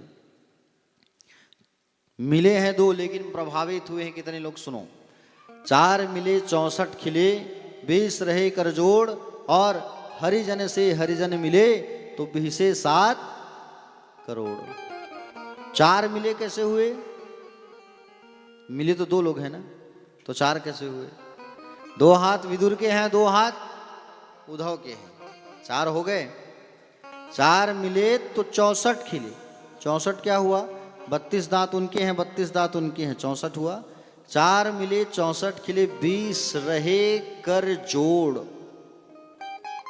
10 हाथों की उंगलियां उनकी, 10 हाथों की उंगलियां उनकी, 20 रहे कर जोड़। हरिजन, हरिजन मतलब हरि के लाडले।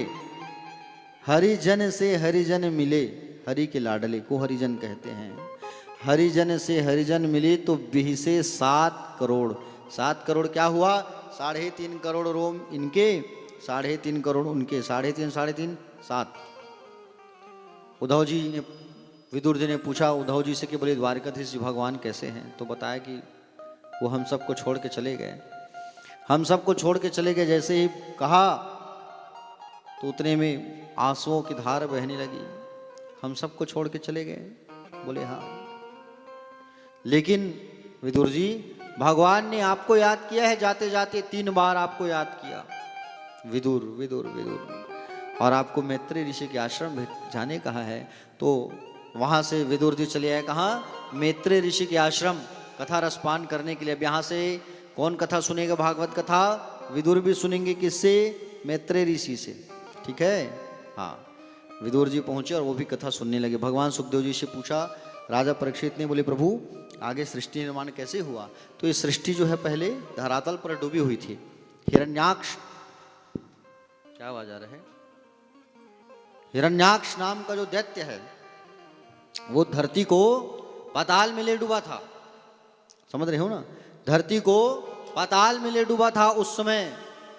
और पाताल में ले डूबा था उसी समय ब्रह्मा जी को जब भगवान ने आदेश किया, तो ब्रह्मा जी को जब आदेश किया तो ब्रह्मा को जैसी जोर से छींक आया तो ब्रह्मा के नाक से वराह भगवान का प्राकट्य हुआ। किसका प्राकट्य हुआ? वराह भगवान का। अब वराह भगवान का जैसे प्राकट्य हुआ, नाक से ब्रह्मा के, वराह जी गए सीधे पाताल और वहां हिरण्याक्ष के साथ युद्ध किए। युद्ध करने के बाद पृथ्वी मैया को दांतों में रख करके लेके आने लगे, और जैसे दांतों में रख करके लेके आने लगे ना, उस समय धरती मैया हिलने लगी तो गर्भवती हो गई। उनके गर्भ से एक आगमन हुआ, पुत्र का नाम पड़ा भौम, जिसे मंगल कहते हैं हम। इसलिए मंगल के दिन में धरती की खुदाई नहीं करना चाहिए, क्योंकि उनकी माँ को तकलीफ होता है तो मंगल देव जी रोते हैं और फिर आपके जीवन में अमंगल हो जाता है। इसलिए मंगलवार के दिन कभी वृक्षारोपण मत करना, कभी भूमि की खुदाई मत करना, कभी चुलमाटी मत जाना मंगल को। लोग कहते हैं अधिकतर महाराज शनिच्चर पड़ा थे, कैसे कर वो चुलमाटी जाए बर भी हाव करने हैं। मैं कहूँ शनिच्चर के जाओ, मंगल के मत जाओ। भागवत में प्रमाण है मंगल का, शनिवार का ऐसा कहीं प्रावधान नहीं है। ठीक है, तो मंगलवार के दिन भूमि की खुदाई नहीं करना चाहिए। और प्यारे भक्तजन, पृथ्वी को जैसे ही लेकर के आने लगे, तो पृथ्वी को जब लेकर के आने लगे उतने में पृथ्वी मैया को अहंकार आ गया कि भगवान जो है मेरे बिना तो कुछ कर ही नहीं सकते, भगवान मेरे बिना, मुझे भगवान लेके आ रहे हैं। अहंकार आ गया पृथ्वी को। भगवान ने कहा इसका अहंकार को दूर करना है। भगवान इनके अहंकार को दूर करने के लिए भगवान कहाँ ले आए पृथ्वी को? वृंदावन धाम। चल देख, मैं तेरे आने से पहले मैंने सारा चीज व्यवस्था कर दिया है। देख ये श्रीधाम मैं तेरे आने से पहले बसाहट कर दिया है। भगवान सृष्टि निर्माण के पहले ही वृंदावन को पहले ही बसा दिया है। दुनिया में प्रलय आ सकती लेकिन वृंदावन में कभी प्रलय नहीं आ सकती। बोलो वृंदावन धाम की। वृंदावन की महिमा प्यारे अपरंपार है। तो ला के पृथ्वी को भगवान ने किसको दिया? ब्रह्मा को। ब्रह्मा के शरीर से उसी समय दाहिने भाग से मनु जी और बाएं भाग से शत्रुपा जी का आगमन हुआ। मनु शत्रुपा को आदेश दिया गया कि बोले आप जो है सृष्टि के कार्य को आगे बढ़ाओ। तो मनु शत्रुपा मैथुन पद्धति से सृष्टि कार्य को आगे बढ़ाए। मनु शत्रुपा के 5 संतान, 3 बेटियां 2 बेटा। 3 बेटियां कौन कौन सी? आकुति, देवहूति और प्रसूति। आज बेटियों की कथा सुनेंगे और कल बेटों की कथा सुनेंगे। ठीक है। बेटियां कौन कौन सी? आकुति का विवाह हुआ रुचि प्रजापति से। देवहूति का विवाह हुआ है कर्दम ऋषि के साथ। और प्रसूति का विवाह हुआ है दक्ष प्रजापति के साथ। लेकिन तीनों के घर में देवताओं का आगमन हुआ है। समझ रहे हो ना? हाँ प्यारे भक्तजन, आइए कर्दम और देवहूति की कथा सुनते हैं। आगे कपिल भगवान की आगमन की कथा। कर्दम कौन है? कर्दम जो अपने इंद्रियों का दमन कर ले उसे कहा जाता है कर्दम। और देवहूति कौन है? देवहूति जो देवों को बुला ले वो है देवहूति। जो अपने आंगन पर देवहूति को बुलाए वो है देवहूति। कर्दम जी महाराज खूब तपस्या किए, खूब तपस्या किए, खूब तपस्या किए। कर्दम जी महाराज जब खूब तपस्या किए प्यारे, भगवान नारायण प्रसन्न होकर के आकर के कहे मांगो क्या मांगना है कर्दम? कर्दम ने कहा बोले भगवान एक नारी दे दो, स्त्री दे दो।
चली गई थी।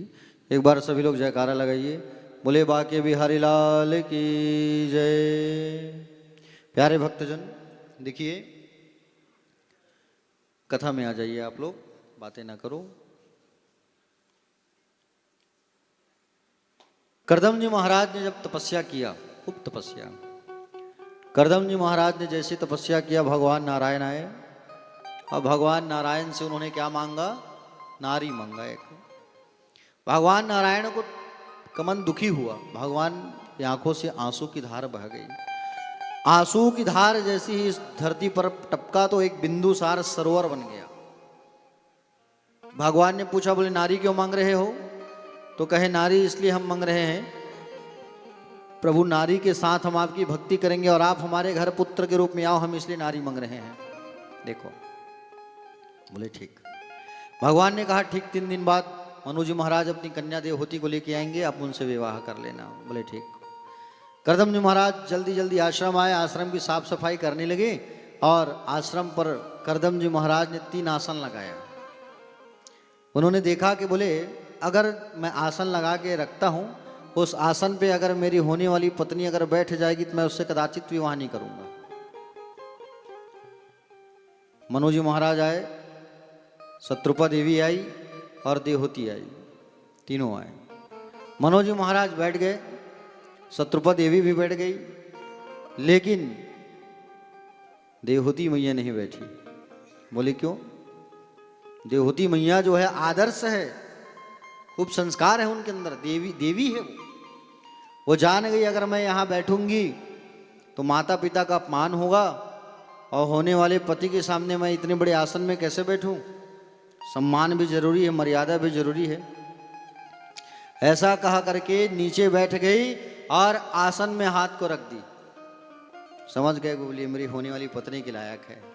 विवाह की बात बनी, करदम जी महाराज ने शर्त रख दिया। देखो क्या शर्त रखा, शादी जब हो जाएगी तो एक बेटा जब हो जाएगा तो तुरंत मैं तुमको छोड़ दूंगा, संन्यास ले लूंगा।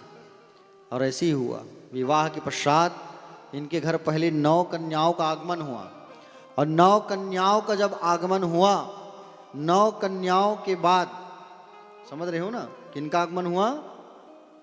9 कन्याएं। 9 कन्याएं कौन कौन सी? कला, अनुसुईया, श्रद्धा, हविर्भू, गति, क्रिया, ख्याति, अरुंधति और शांति। 9 कन्याओं का आगमन हुआ। करदम जी महाराज फिर तपस्या करने लगे। भगवान नारायण ने कहा कि अब आने वाला हूं मैं।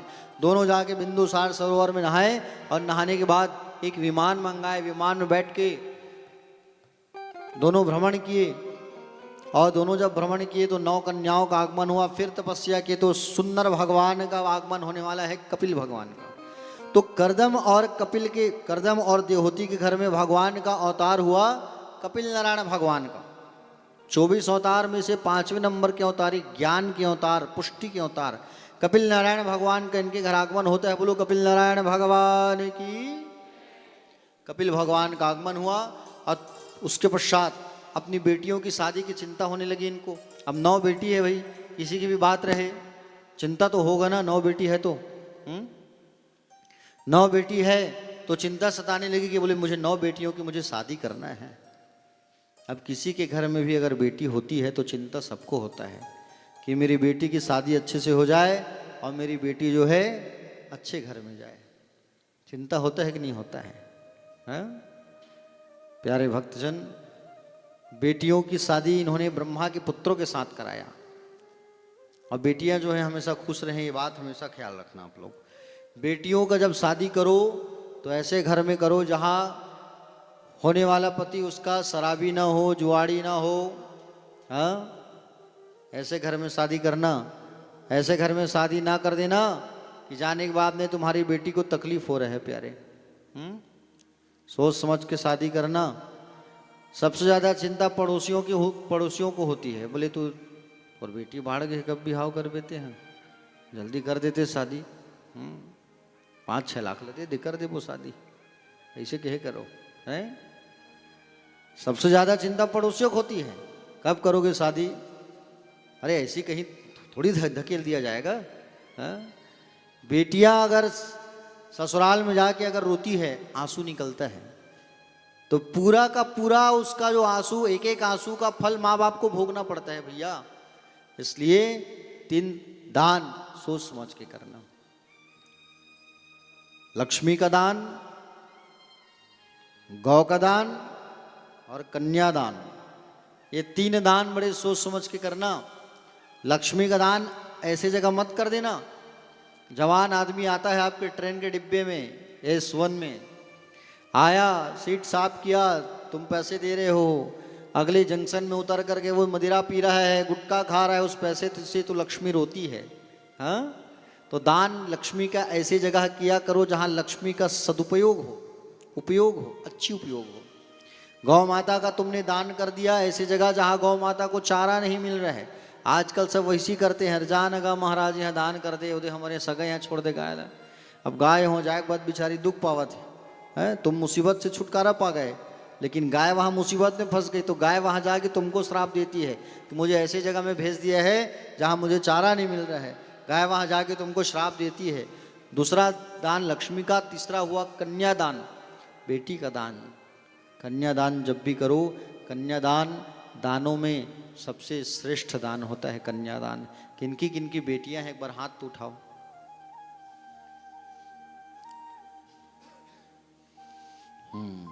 कन्यादान जितने लोग किए हैं बहुत महान है, समझ रहे हैं ना? हाँ, कन्यादान महादान। प्यारे भक्तजन, एक बेटी 9 बेटों के बराबर होती है, ठीक है? एक बेटी 9 बेटों के बराबर होती है, इसलिए बेटियों का दान सोच समझ के करना। बेटी जब तक घर में रहती है ना तो बाप को कोई टेंशन नहीं होता।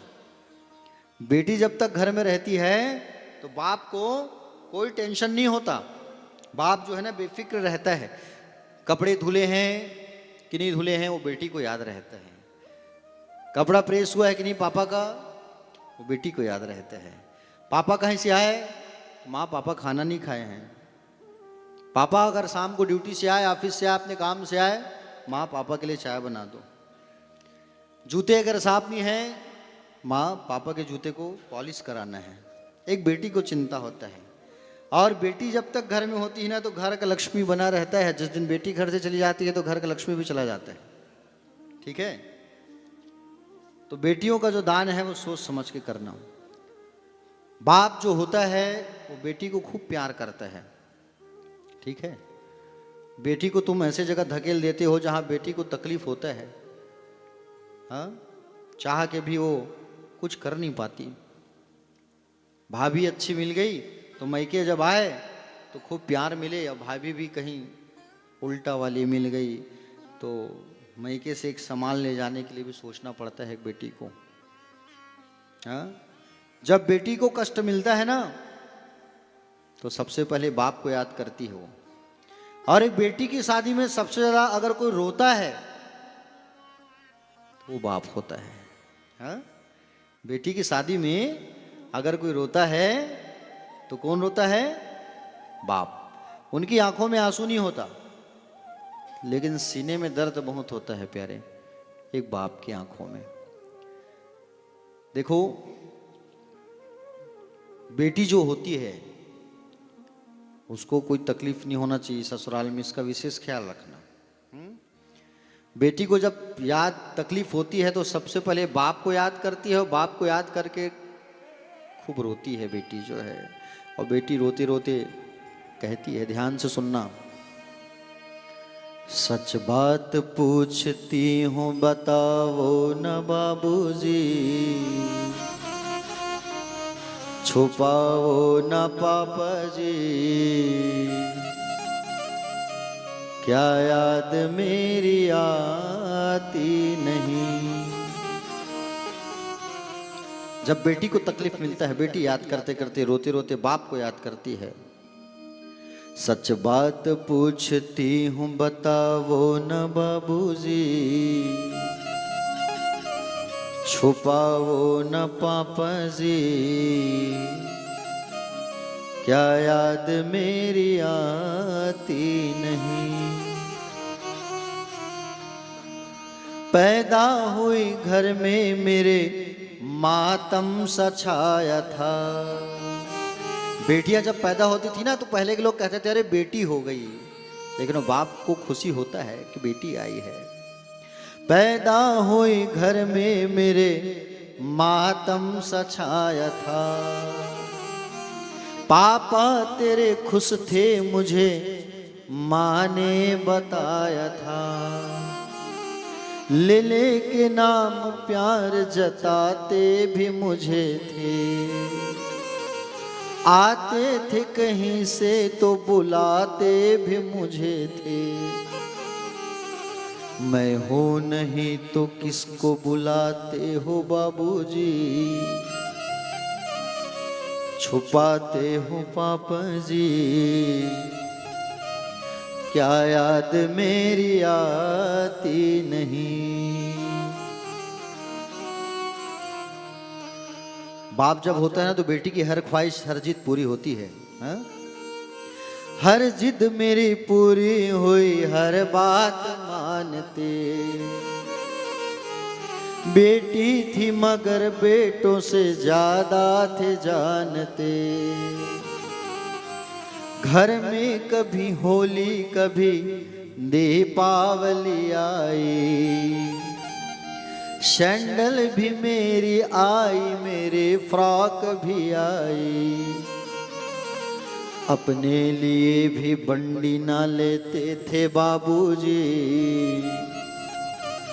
क्या कमाते थे बाबूजी, क्या याद मेरी आती नहीं। सारी उम्र खर्चे में कमाई में लगा दी,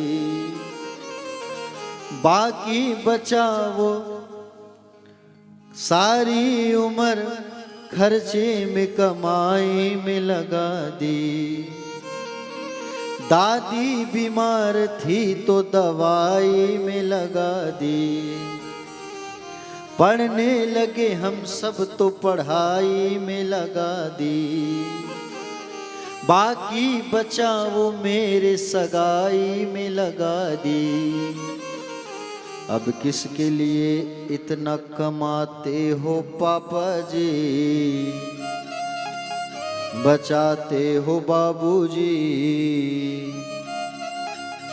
क्या याद मेरी आती नहीं। कहते थे मेरा मन कहीं एक पल न लगेगा,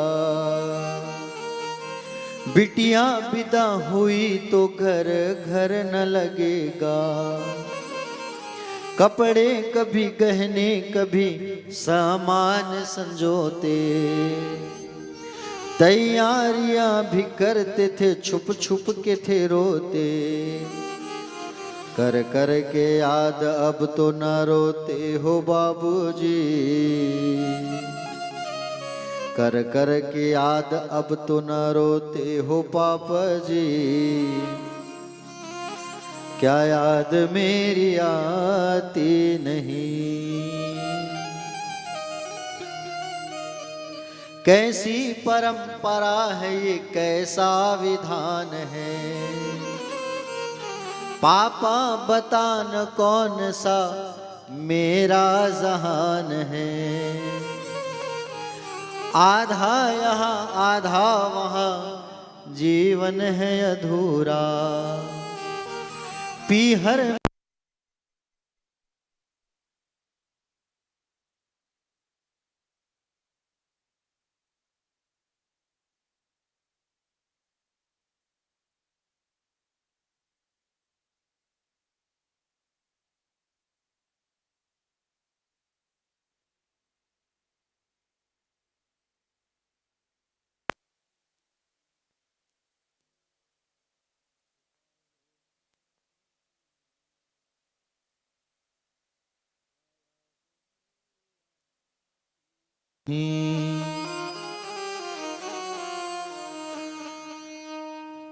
पिता जो है जवाब देता है बेटी को, तेरे लिए जो मैंने किया मेरा फर्ज था,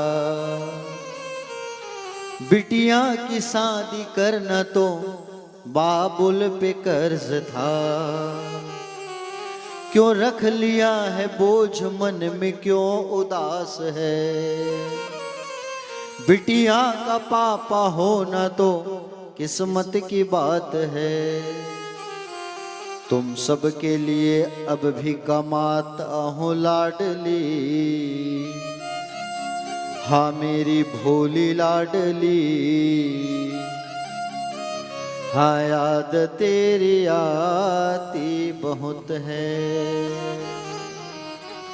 उत्तर तेरी हर बात का देता हूँ लाडली, हाँ मेरी भोली लाडली,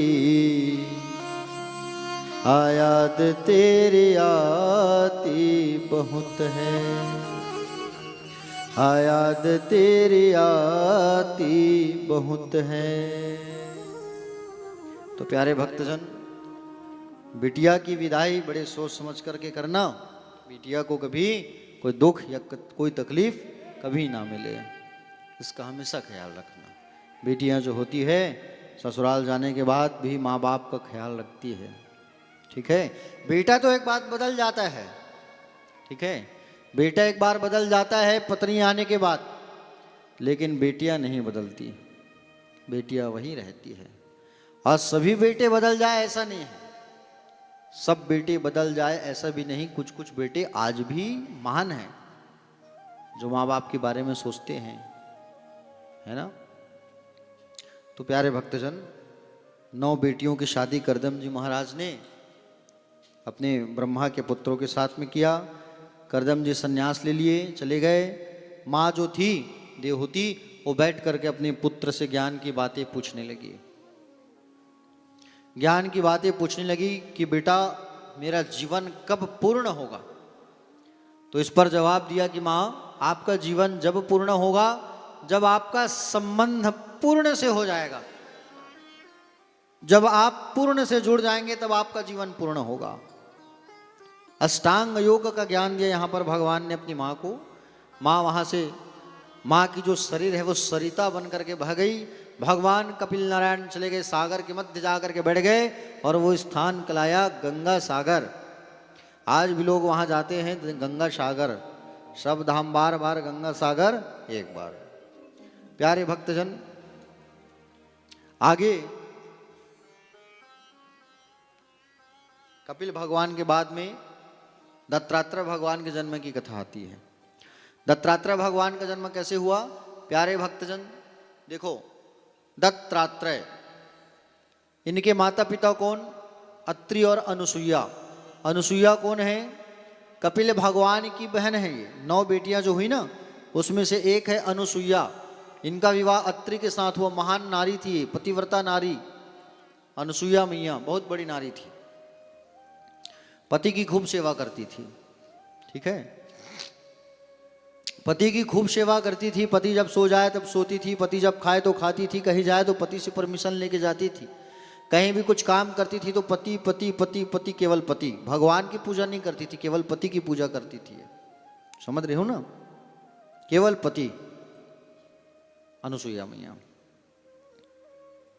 और पति को सर्वोच्च सम्मान देना चाहिए, घर में चाहे तीर्थ में। अभी तीर्थ में हो तो आप संकल्प ले लो मन में कि हम पति की खूब सेवा करेंगे। पतियों के लिए खुशखबरी है, यहां हो तो संकल्प ले लो कि पति की खूब सेवा करेंगे, क्योंकि तीर्थ में अगर पति की सेवा करोगे तो खूब पुण्य मिलता है, ठीक है। हाँ, समझ रहे हो ना? इसलिए कल हमारे शिव बाबू कहे, चल मोर गोल्ड चपक, पत्नी को पुण्य मिल ही तुला। और अच्छा भी किया उन्होंने, ऐसा करना चाहिए। तीर्थ में आए तो थोड़ा सा भी अपने पति के पैर को दबा दोगे, सेवा करोगे तो खूब पुण्य मिलता है। किनके किनके पति यहाँ हैं, जरा हाथ उठाओ, अच्छे से हाथ उठाओ। हाँ, सब सेवा करना, मजाक की बात नहीं है ये, सीरियसली है ये। खूब सेवा करो।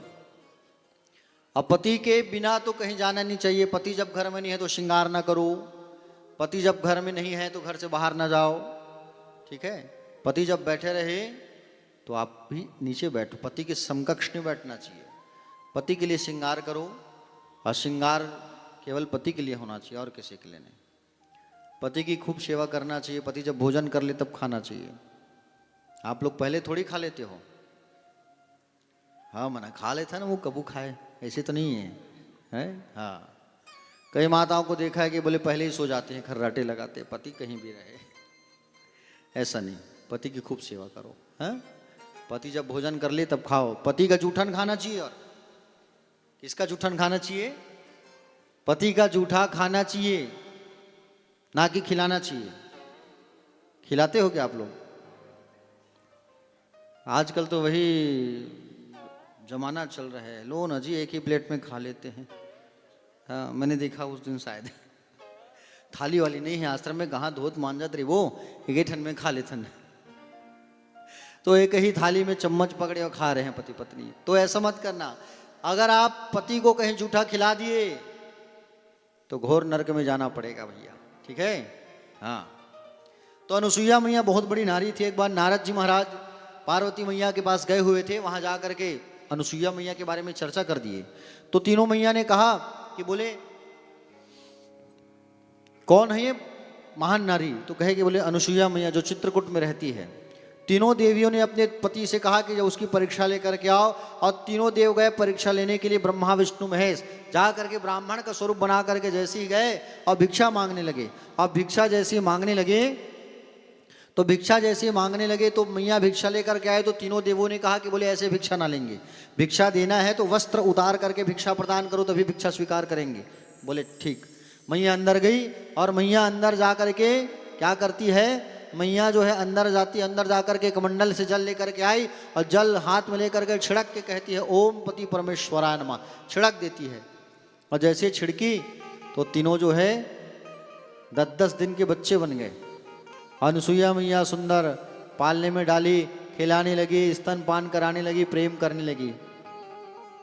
तीनों देवियां परेशान हो गए, बोले ढूंढते ढूंढते आ गए चित्रकूट। और जैसे आए अनुसुईया मैया से कहा हमें हमारे पति वापस कर दो। मैया ने कहा ठीक है जाओ, ले जाओ, अंदर है। जाके जब देखा तो पलने में तीनों जो है सोए हुए हैं। अब एक कह रही है कहीं धोखे से अगर बड़े को उठा लूंगी तो गड़बड़ हो जाएगा। एक कह रही है कहीं धोखे से भोलेनाथ को उठा लूंगी तो बोले तीसरा नेत्र खोल देंगे तो गड़बड़ हो जाएगा। तीनों मैया के पास आए और आकर के क्षमा याचना किए तो मैया पुनः कमंडल से जल निकाल के छिड़कती है। तीनों अपने स्वरूप में आ गए। त्रिदेव भगवान ब्रह्मा विष्णु महेश। बोलो त्रिदेव भगवान की। मांगो क्या मांगना है? त्रिनुसुईया कहे पलना खाली है, बालक दे दो। तो तीनों देव अपने अपने स्वरूप से आशीर्वाद प्रदान किए। तो ब्रह्मा से हुए चंद्रमा, और शंकर से हुए दुर्वासा, भगवान विष्णु से हुए दत्तात्रेय। 3 मुंडी वाले भगवान का आगमन हो गया। दत्तात्रेय महाराज। बोले दत्तात्रेय जी महाराज की। संसार सागर में आकर के उन्होंने 24 गुरु बनाया। कितना गुरु बनाया? 24 गुरु बनाया दत्तात्रेय जी महाराज ने, ठीक है।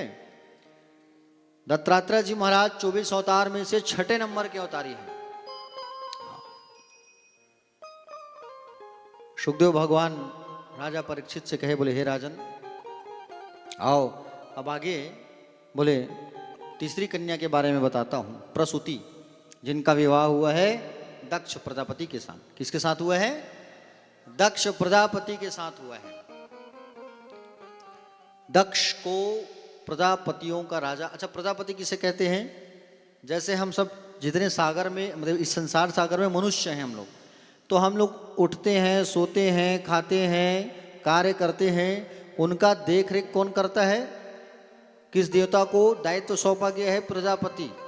प्रजापति देव जो होते हैं वो हमारा निरीक्षण करते हैं, हमारा ध्यान रखते हैं। तो प्रजापतियों का जो अधिपति बनाया गया था वो दक्ष को बनाया गया था, ठीक है। ये दक्ष की 16 बेटियां। कितनी बेटियां? 16। 13 बेटियों का शादी एक धर्म के साथ किया गया। 14 नंबर की जो कन्या थी स्वाहा, उनका शादी अग्नि के साथ किया गया। अग्नि में जब आहुति डालते हो तो कहते हो ना स्वाहा स्वाहा, कहते हो नहीं? हाँ, स्वाहा कहना चाहिए अग्नि में जब आहुति डालो तो। और स्वाहा जब करते हो, आहुति डालते हो तो ऐसा मत करना स्वाहा स्वाहा स्वाहा, मारे पीटे असन। आहुति जब डालो तो प्रेम से डालना चाहिए। कई जन देख बे सत्यनारायण जी हवन है खत्म हो जी, लेकिन वो सांकला खत्म नहीं हो। स्वाहा स्वाहा स्वाहा, जैसे पैसा गिना थे, स्वाहा स्वाहा स्वाहा। अरे एक बार भैया, एक बार में जितना भोजन आए, खाते हो कि नहीं खाते हो? भोजन खाते हो, खाना ऐसे तो ही इसे धर के इसी से खात रही था होगा। एक बार जो आता है उसको खाते हो कि नहीं खाते हो? फिर दोबारा नहीं वाला। तो आप अग्नि को भोजन करा रहे हो भैया, तो अग्नि को भोजन करा रहे हो तो एक बार में जो आया उसे छोड़ो, फिर खिलाओ प्रेम से 3 उंगली से। तो ये स्वाहा देवी का नाम है, ठीक है, देवियों का ही स्वरूप है। स्वाहा का विवाह हुआ अग्नि के साथ। स्वधा, ये स्वधा भी देवी है। ये पितरों की पत्नी बनी, पितरों की कन्या, पितरों की पत्नी बनी स्वाहा स्वधा। पितृ कार्य करते हैं ना, पिंडदान जब होता है तो आचार्यगण देखना जो पिंडदान कराते हैं स्वधा का उच्चारण कराते हैं, अस्मद स्वधा कराते हैं नहीं, स्वधा। 16वें नंबर की कन्या थी जिसका विवाह किया गया, सती। सती का विवाह हुआ भगवान शंकर के साथ। ठीक है, बोलिए महादेव भगवान की, हाँ, भूत भावन भगवान की। और यहाँ भी भगवान भोलेनाथ का बड़ा सुंदर मंदिर है, गोपेश्वर नाथ, साक्षात बाबा आए थे, गोपी बने थे। आप लोगों को लेके जाएंगे गोपेश्वर महादेव, दर्शन जरूर करना। ठीक है, हाँ। तो प्यारे भक्तजन, भगवान शंकर के साथ में सती मैया का विवाह हुआ था। ठीक है, आइए छोटा सा भजन करते हैं, फिर कथा में आगे प्रवेश करेंगे। बोले महादेव भगवान की जय। ओ जप हर हर हर हर भोला गुरु महादेव, जप हर हर हर हर भोला गुरु महादेव।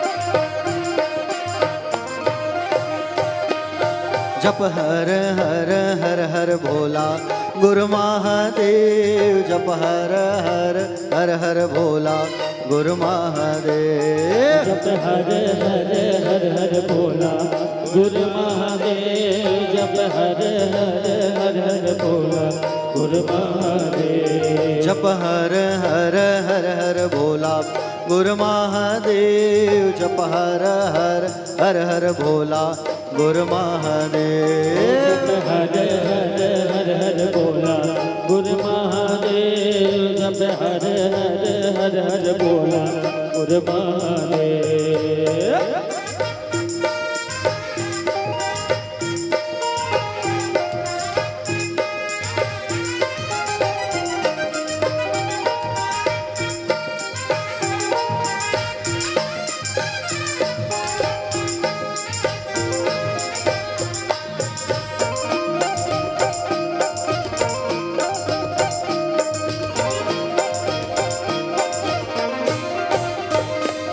तुर पावे माँ बिराजे महादेव चंदन खड़ौआ, तुर पावे माँ बिराजे महादेव चंदन खड़ौआ, तुर पावे माँ बिराजे महादेव चंदन खड़ौआ, तुर पावे माँ बिराजे महादेव चंदन खड़ौआ, तुर पावे माँ बिराजे महादेव चंदन खड़ौआ, तुर पावे माँ बिराजे महादेव चंदन खड़ौआ, बिराजे महादेव चंदन खड़ौआ, तुर पावे माँ बिराजे महादेव चंदन खड़ौआ, तुर कमर माँ बिराजे महादेव भगवा के छाला, तुर कमर माँ बिराजे महादेव भगवा के छाला, तुर कमर माँ बिराजे महादेव भगवा के छाला, तुर कमर माँ बिराजे महादेव भगवा के छाला, जप हर हर हर हर भोला गुरु महादेव, जप हर हर हर हर भोला गुरु महादेव, हर हर हर हर भोला गुरु महादेव, जप हर हर हर हर भोला गुरु महादेव।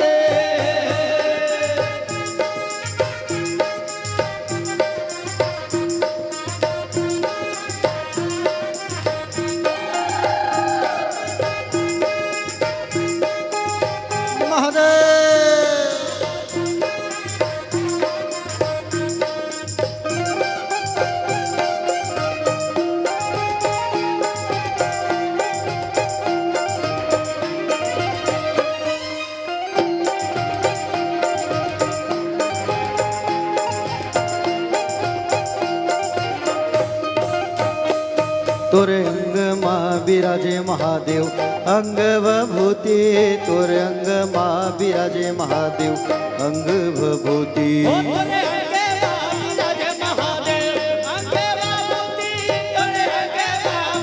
महादेव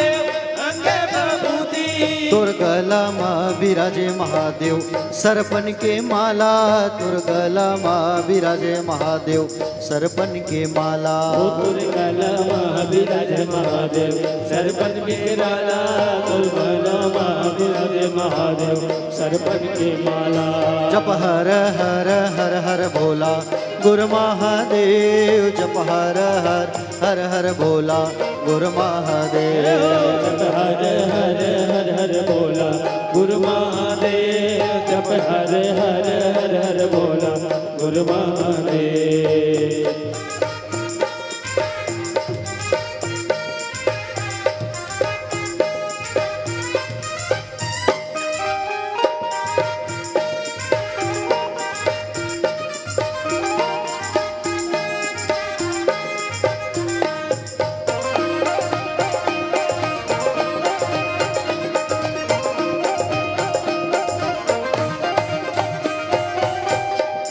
तुर माथे माँ विराजे महादेव दूज के चंदा तुर माथे माँ विराजे महादेव दूज के चंदा तुर माथे माँ विराजे महादेव दूज के चंदा तुर माथे माँ विराजे महादेव दूज के चंदा तुर जटा माँ विराजे महादेव गंगा के धारा तुर जटा माँ विराजे महादेव गंगा के धारा तुर जटा माँ विराजे महादेव गंगा के धारा तुर जटा माँ विराजे महादेव गंगा के धारा जप हर हर हर हर भोला गुरु महादेव जप हर हर हर हर भोला गुरु महादेव जप हर हर हर हर भोला गुरु महादेव जप हर हर हर हर भोला गुरु महादेव जप हर हर हर हर भोला गुरु महादेव जप हर हर हर हर भोला गुरु महादेव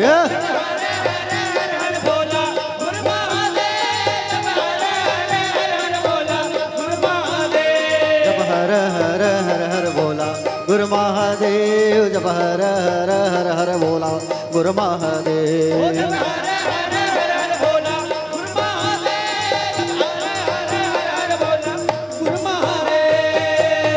हर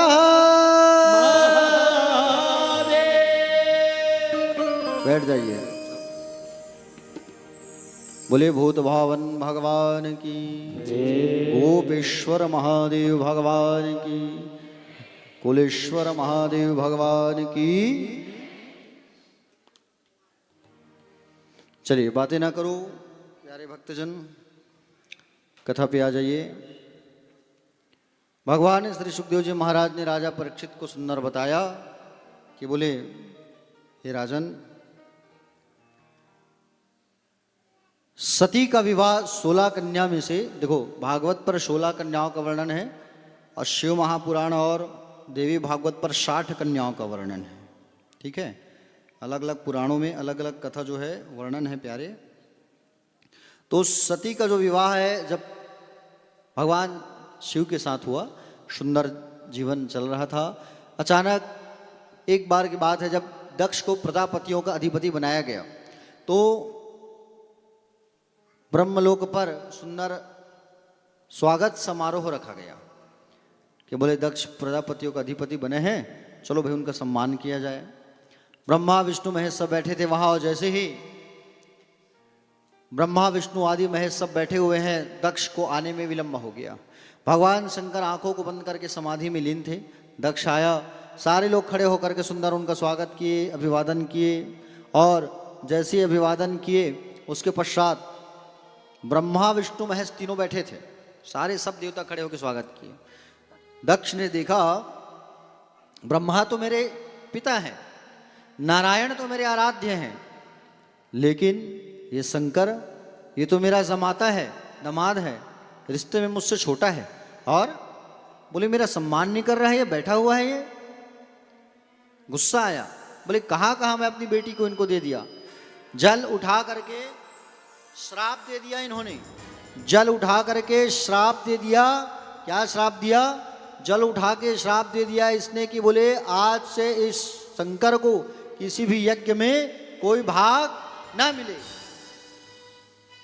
यज्ञ में कोई भाग इनको ना मिले। ऐसा कह दिया गया। प्यारे भक्तजन, नंदी भृंगी शिंगी आदि खड़े थे। नंदी ने श्राप दे दिया, बोले तू हमारे स्वामी को अहंकार के इस मुख से श्राप दे रहा है, ये तेरा अहंकार का मुख कट जाएगा, जा तुझे मैं श्राप देता हूं कि तेरे सिर पे बकरे का सिर लगेगा। भृगु जी आए थे दक्ष के साथ, भृगु ने श्राप दे दिया, बोले शिव के गण पाखंडी हो जाओ। शिव गणों ने श्राप दे दिया, बोले तुम जैसे चाटुकार भिखमंगे हो जाए। एक दूसरे को श्राप देने लगे। भगवान शंकर का नींद खुला, समाधि खुली। शंकर जी अपने गणों को लेकर के कैलाश चले आए। शंकर जी इस बात को भूल गए, लेकिन ये दक्ष इस बात को नहीं भूला। दक्ष जो है बदले की भावना लेकर के तुरंत इसने एक कार्यक्रम आयोजित किया। कार्यक्रम क्यों करवाया? यज्ञ का आयोजन करवाया। क्यों? बोले मैं सबको बुलाऊंगा और अपनी उस बेटी को नहीं बुलाऊंगा, दमान को नहीं बुलाऊंगा, ताकि उसका अपमान हो जाए। कनखल क्षेत्र है हरिद्वार में, जहां पर इसने यज्ञ का आयोजन किया। सबको आमंत्रण कार्ड दिया, इनविटेशन दिया, लेकिन अपनी छोटी बेटी को नहीं बुलाया। इंद्र को बुलाया, वरुण को बुलाया, कुबेर को बुलाया, वायु को बुलाया, यक्ष गंधर्व नाग अप्सराएं सब, और जितने लोग थे सब जब जा रहे थे हरिद्वार, तो बीच में पड़ता है कैलाश। कैलाश मान सरोवर को पार करके जानबूझ के जा रहे हैं, अगले दूसरे रास्ते से ये नहीं गए। इंद्र जा रहा था इंद्राणी के साथ, अपनी पत्नी के साथ। सती मैया बैठी थी, नंदी को भेजती है, नंदी जाओ देखो कौन गुजर रहा है, ऊपर जाके देखे। इंद्र बोले महाराज कहाँ जा रहे हो? तो कहे, बोले सती मैया के पिता यज्ञ करा रहे हैं, वहीं से कार्ड आए हैं, वहीं जा रहे हैं। बोले अच्छा। आके पूरा हाल बता दिए। माँ बोले ऐसा सा बात है, आपके पिता के घर जा रहे हैं, वहां पर यज्ञ हो रहा है। और जैसे ही कहा कि वहां यज्ञ हो रहा है, वहां जा रहे हैं, सती मैया जो है सोची कि बोले पिताजी मुझे कैसे नहीं बुलाए। स्वामी के पास आई, आके कही प्रभु पिता के घर यज्ञ हो रहा है, बस वहां जाना है मुझे। पिता के घर यज्ञ हो रहा है, मुझे वहां जाना है। बोले आज्ञा दे देते आप। भगवान ने कहा देखो सती, तुम्हारे पिता जानबूझ करके ऐसा आयोजन किए हैं, जानबूझ करके मेरा अपमान करने के लिए। बोले तुमसे निवेदन है तुम वहां मत जाओ, वहां जाओगी तो केवल और केवल अपमान ही होगा और कुछ नहीं होगा। बिना बुलाए मैके नहीं जाना चाहिए, माताओं को खासकर। और वहां तो आमंत्रण आया नहीं है। तो कहा कि बोले मेरे पिता को दायित्व मिला है, राजा बने हैं ना वो, और राजा बने हैं तो एक दायित्व मिला है, हो सकता है भूल गए होंगे पिताजी। बोले चली आती हूँ, पिताजी की भूल को आप भूल जाओ स्वामी, मैं आती हूँ, सबसे मुलाकात भी हो जाएगा। सती को जब भगवान भेजने लगे तो कहे गणों को साथ लेके जाओ, अकेले मत जाओ। सती मैया गई, वहाँ कोई बात नहीं किया उनसे। सब आयोजन में नाच रहे हैं, गा रहे हैं, तैयारियां कर रहे हैं, यज्ञ मंडप स्थल सज गया है, सबकी सब बहन सब दमांद उपलब्ध है, लेकिन कोई बात नहीं कर रहे हैं छोटी वाली से, सती से। पिता ने पहले ही समझा के रखा है कि बोले वो आए तो कोई उनसे बात मत करना, पहले ही समझा के रख दिया है। और वैसे ही हुआ, कोई बात नहीं किया। पिताजी तो उल्टा दो चार शब्द उल्टा बोल दिए। बोले तुमको क्या जरूरत यहाँ आने का? बोले तुमको तो बुलाया नहीं गया था, फिर तुम क्यों यहाँ आई? बिन बुलाया मेहमान चली आई तुम। मैया ने कहा बोले तुम्हारे जैसा पिता तो किसी को ना मिले, आपकी मति मारी गई है, मूढ़ मति के हो गए हो आप। हाँ, मेरे पति का तुमने अनादर किया, जिनका नाम ही है महाकाल, हाँ, जिनका नाम है शिव। शिव का अर्थ होता है कल्याण, और शिव के बिना तुम्हारा कल्याण कभी नहीं हो सकता। मैया के पास आई, मैया गले लगा करके मैया को रोने लगी। यज्ञ स्थल में आके देखी किसके किसके लिए स्थान है, क्या है। यज्ञ स्थल में आई तो सबके लिए स्थान बना था, लेकिन भोलेनाथ के लिए कोई जगह, कोई स्थान, कोई वस्त्र नहीं रखा गया था। बड़ा तकलीफ हुआ माँ को। माँ जो है उत्तर दिशा में बैठ गई, और माँ जो है उत्तर दिशा में बैठी और अग्नि का आवाहन करती है। अग्नि का आवाहन करके कहती है कि बोले हे अग्नि नारायण, जब भी इस संसार में मैं आऊँ तो आप ही मुझे, भोलेनाथ को ही मेरे पति के रूप में आप जो है मुझे प्रदान करना। ऐसा सुंदर मैया जो है प्रार्थना करती है, और प्रार्थना करती है। प्रार्थना करके मैया जो है, प्यारे भक्तजन, अपने शरीर से मैया जो है अग्नि का आवाहन करती है नाभि से, और नाभि से जैसे ही शरीर से, नाभि से जैसे ही अग्नि जो है धधकता हुआ निकला, माँ का पूरा जो शरीर है वो जलने लगा प्यारे। हाँ, पूरा का पूरा शरीर जलने लगा। नंदी भृंगी जो थे वो दौड़ गए और दौड़ करके माँ को बचाने, लेकिन पूरा शरीर जल गया। नंदी भृंगी को गुस्सा आया, मारने लगे वहां के लोगों को। तो यज्ञ कराने बैठे थे पंडित जी भृगु जी महाराज आचार्य। भृगु जी महाराज ने क्या किया, यज्ञ कुंड में आहुति डाल दिया, और आहुति डाला और आहुति जैसे ही निकला तो वहां से बड़े बड़े रिभुगण गण पैदा हुए। वो नंदी भृंगी के साथ लड़ाई करने लगे, और जैसे लड़ाई करने लगे नंदी और भृंगी के साथ, हालाहाल कोलाहल मच गई है और युद्ध छा गई है। परस्पर सब युद्ध कर रहे हैं और सब परस्पर युद्ध कर रहे हैं। जा करके नारद जी ने सूचना दे दिया प्यारे। नारद जी ने सूचना दे दिया महादेव भोलेनाथ जी को। बोले प्रभु, माँ देह त्याग दी है, वहाँ गणों के साथ में अत्याचार हो रहा है। शंकर जी उठे, बालों को खोले और जटा को उखाड़ करके पटक दिए। जटा को उखाड़ करके पटक दिए प्यारे, और वहां से वीरभद्र नाम का एक रुद्र पैदा हो गया। वीरभद्र नाम का जो गण पैदा हुआ वो स्वयं शंकर के समान ही दिख रहा था, विकराल शरीर। आदेश कर दिया, जाओ वीरभद्र उस यज्ञ स्थल को तहस नहस कर दो। और उस यज्ञ स्थल को तहस नहस करने के लिए वीरभद्र जो है निकल पड़ा। वीरभद्र जब निकला तो आंधी तूफान चल रहा है, तो ऐसा पृथ्वी कांप रही है। आंधी तूफान एक साथ। यज्ञ स्थल का दीपक बुझ गया, यज्ञ बुझ गया, सब डर गए क्या होगा। ये दक्ष भगवान नारायण की शरण में चले गए, रक्षा करो। भगवान ने मना कर दिया, बोले मैं तुम्हारी रक्षा नहीं कर सकता। जो शिव का द्रोह करेगा वो मुझे सपने में प्राप्त नहीं करेगा। शिव द्रोही मम दास कहावा, सो नर मोहि सपनी हो न भावा। बोले जो शिव से द्रोह करेगा मुझे सपने में नहीं प्राप्त कर सकता, मैं तुम्हारी मदद नहीं कर सकता। वीरभद्र आए, उठा के सबको फेंकने लगे।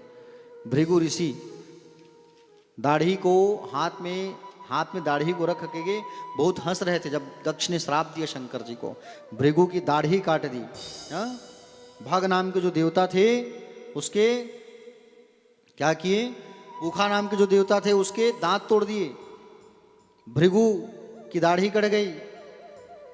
भग नाम के देवता थे उसके आंख निकाल लिया गया। दक्ष सामने आया तो सिर काट के अग्निकुंडम डाल दिए। सब तहस नहस। सारे लोग जा करके भगवान शंकर की पुनः याचना किए, शरण में गए, भगवान माफ कर दो, गलती हो गई। शंकर जी कैलाश से पधारे और भृगु को कहा कि बकरे की दाढ़ी प्रदान की जाए। पूखा नाम के देवता को कहे सत्तू घोल कर पियोगे। भग को कहा कि मित्र की दृष्टि से सबको देख पाओगे।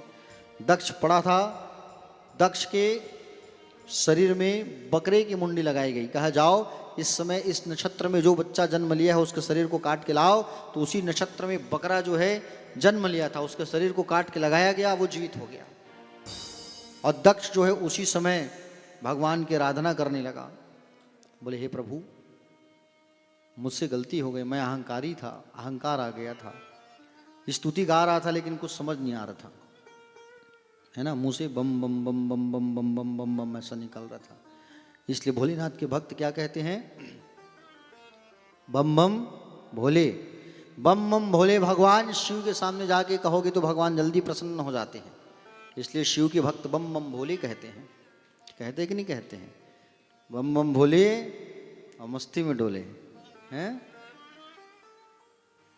भगवान भोलेनाथ, कई लोगों को देखो बम बम भोले मस्ती में डोले चिलम पकड़ के बैठे रहते हैं। भगवान गांजा थोड़ी पिए हैं भैया, भगवान भांग पिए हैं। हाँ, गांजा वांजा नहीं पिए हैं भोलेनाथ, ठीक है। भगवान क्या पिए हैं, विष पिए हैं, भांग पिए हैं। शिव पीते भंग प्याला, शिव रहते मत वाला, शिव पार्वती प्यारा। प्यारे भक्तजन, तो शंकर जी आए, सबको जीवित किए, पुनर्जीवित। माँ के शरीर को कंधे में रख करके ले जाने लगी। नारायण ने देखा कब तक शरीर को लेके घूमते रहेंगे, सुदर्शन को आवाहन किया और आवाहन करके सुदर्शन से माँ के शरीर को जगह जगह से काट दिया। जहाँ जहाँ माँ का शरीर का अंग गिरा वहाँ सिद्ध शक्तिपीठ बनते गया, निर्माण होते गया। कहीं बाल गिरा, कहीं नख गिरा, कहीं आँख नाखून, कहीं आँख, हाँ, कहीं योनि, ऐसा। आप जहाँ बैठे हो वहाँ भी माँ सती का एक भाग गिरा है।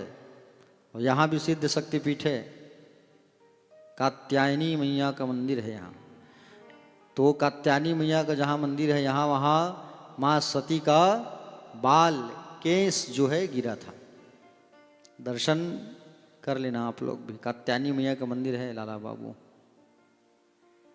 सिद्ध शक्तिपीठ में से 51 सिद्ध शक्तिपीठ है, उसमें से वो भी शामिल है। ठीक है। तो माँ के जाने के बाद बाबा समाधि में लग गए, कई साल समाधि में रहे। वर्ष बीता, राजा हेमवान को ब्रह्मा ने आदेश दिया तपस्या करो, माँ जगदम्बा की आराधना करो।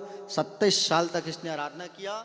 27 का अर्थ क्या है? 7 और 2 9, 9 मतलब नवधा भक्ति, 9 देवियों का आराधना करो। तो 27 वर्ष तक माँ का आराधना किया।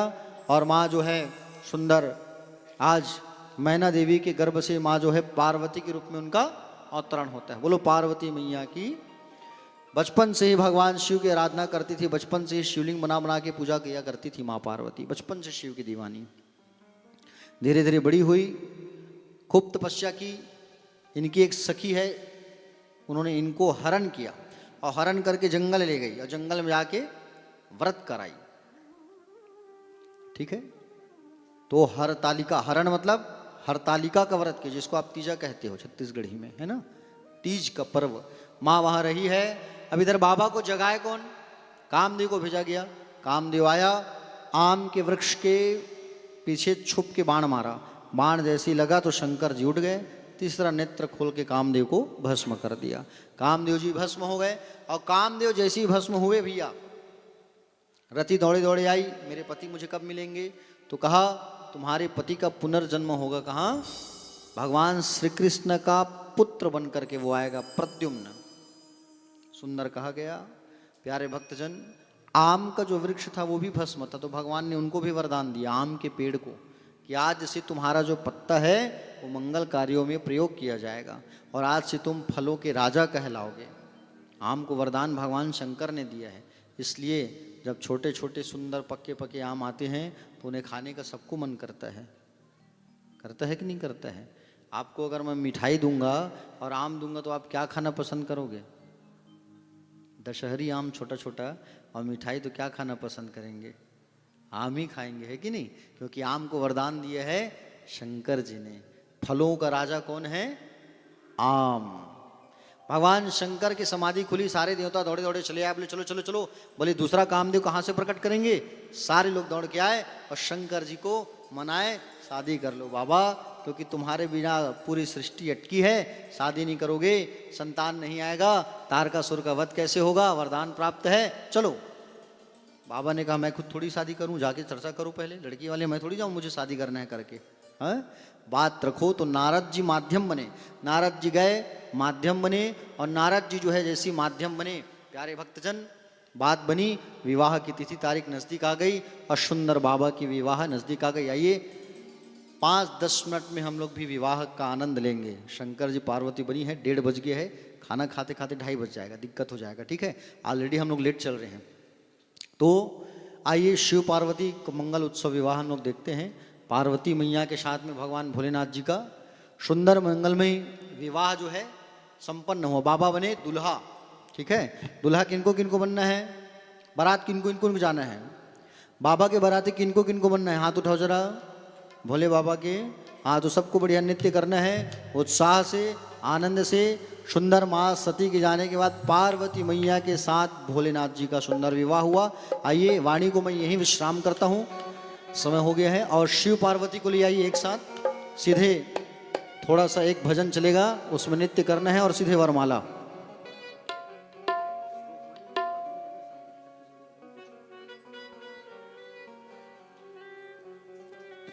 तो पार्वती मैया और भोले बाबा जी आ रहे हैं, एक बार जोरदार ताली बजा दीजिए। ले आइए भोलेनाथ जी को, पार्वती मैया को ले आइए। निराले दूल्हे में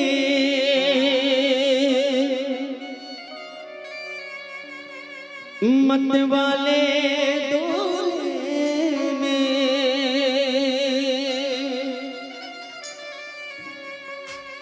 हो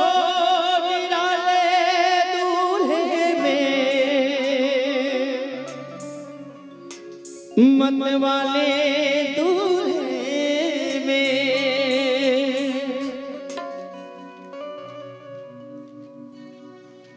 सजे रहे भोले बाबा,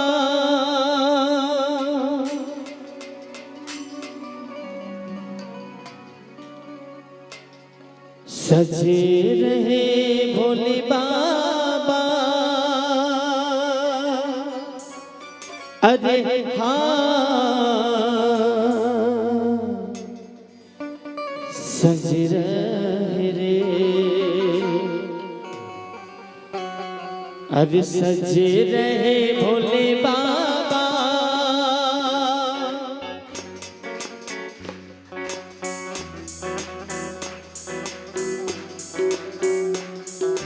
सजे रहे भोले बाबा निराले दूल्हे, भोले बाबा निराले दूल्हे, सजे रहे भोले बाबा निराले दूल्हे, सज रहे भोले बाबा निराले दूल्हे, निराले दूल्हे में मत वाले दूल्हे में, निराले दूल्हे में मत वाले दूल्हे में, ओ निराले दूल्हे में मत वाले दूल्हे में, निराले दूल्हे में मत वाले दूल्हे में, सजे रहे हाँ सजे रहे रे, सजे रहे भोले बाबा निराले दूल्हे में। सज रहे भोले बाबा निराले दूल्हे में। अरे देखो भोले बाबा की अजब है बात, देखो भोले बाबा की अजब है बात, चले हैं संग लेकर की भूतों की बारात, चले करके भूतों की बारात, अब सजे रहे हाँ सजे रहे,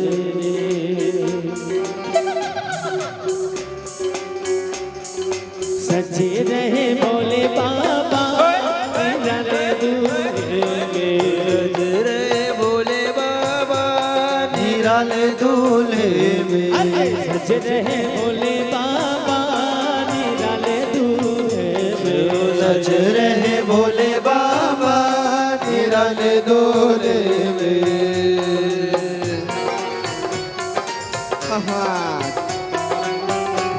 क्या बात।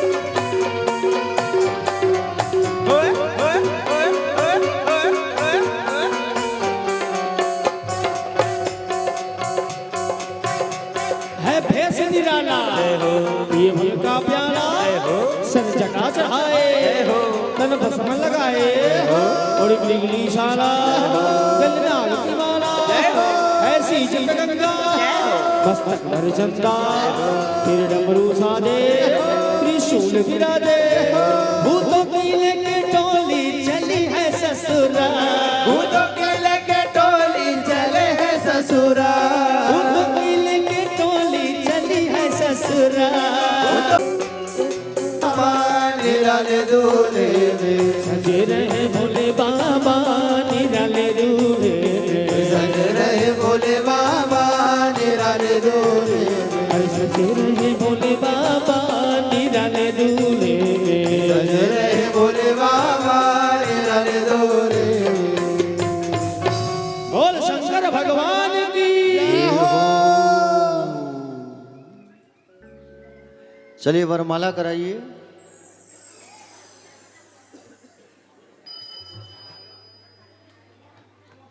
हाँ वरमाला के लिए खड़े करवा दीजिए उसी टेबल में, वहीं खड़े करा दीजिए। और वरमाला होगा, सब ताली बजाना बढ़िया, ठीक है।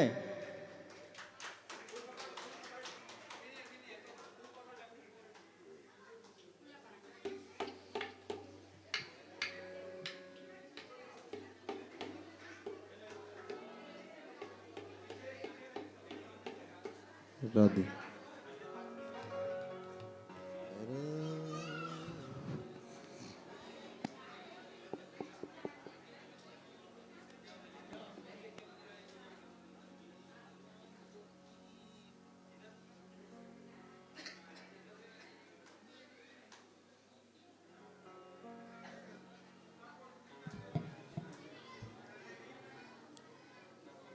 हेलो। बोलो शंकर भगवान के, बोलो काशी विश्वनाथ भगवान के। कि तदेव लग्नं श्रुदिनं तदेव ताराबलं चंद्रबलं तदेव विद्याबलं देहबलं तदेव लक्ष्मीपतित्रेन्द्रयोग स्मरामि। मंगलम भगवान विष्णु कि मंगलम गरुड़ ध्वजा मंगलम पुंडरीकाक्ष कि मंगलायतनो हरि। को बोलो काशी विश्वनाथ भगवान के। आइए सभी स्थान पर बैठ जाएंगे। भगवान श्री भूत भावन भूतेश्वर नाथ जी की विवाह संपन्न हुई।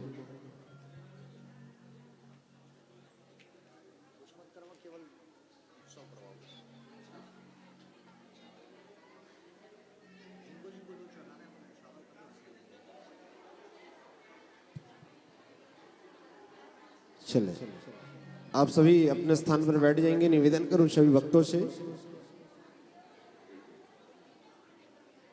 आरती सजा के रखेंगे हमारे यादव जी और सभी अपने स्थान ग्रहण कर लेंगे। जिनको भी भगवान की इस शुभ विवाह पर जो भी आप सभी को न्यौछावर देना हो या टिकावन देना हो वो सामने आकर दे सकते हैं। और भगवान की इस धराधाम पर आज की कपिल चरित्र परीक्षित जी का आदि आदि कथाओं का आप सभी रसपान किए, शिव चरित्र का रसपान किए। भगवान श्री जीव की विवाह संपन्न हुई। कल आदि आदि प्रकार के चरित्रों का समस्त आप सभी रसपान करेंगे।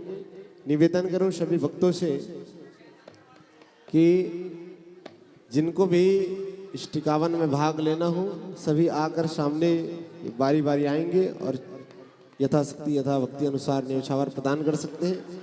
आइए आरती की ओर प्रस्थान करते हैं। भगवान श्री एक भजन जो है, एक भजन होगा। भजन के चलते आप लोगों को जिनको जिनको पूजा करना है भोलेनाथ जी की पूजा कर सकते हैं। जो न्यौछावर देना है न्यौछावर कर सकते हैं। फिर इस भजन के बाद आरती होगा और इस भजन में आप लोग नाच भी सकते हैं, नृत्य भी कर सकते हैं, उत्साह भी मना सकते हैं। और जिनको जिनको पूजा करना है वो भजन के चलते पूजा भी कर लेंगे आप लोग। ठीक है, आइए।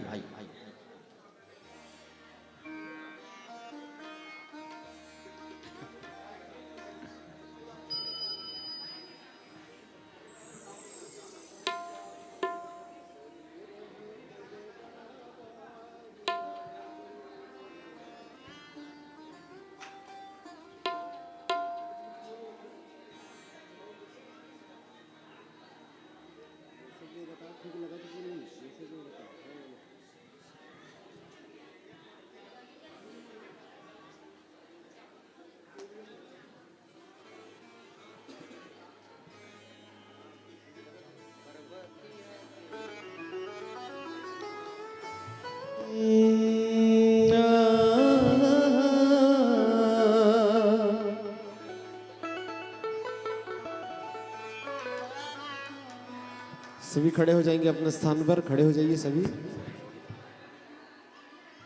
पर्वतिया की बिलपतिया ए जी भोला मोहागी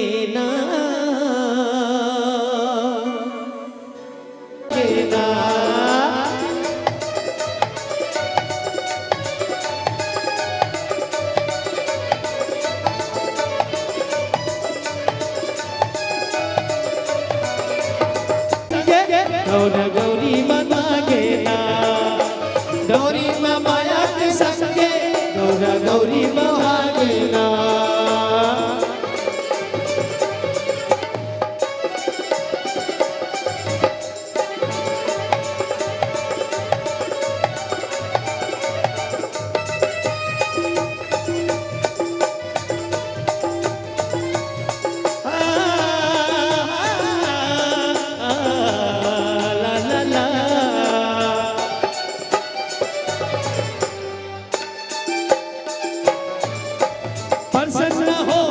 शंकर पूजा में पार्वती के पार्वती माँ नजर आवे चेहरा माता सती के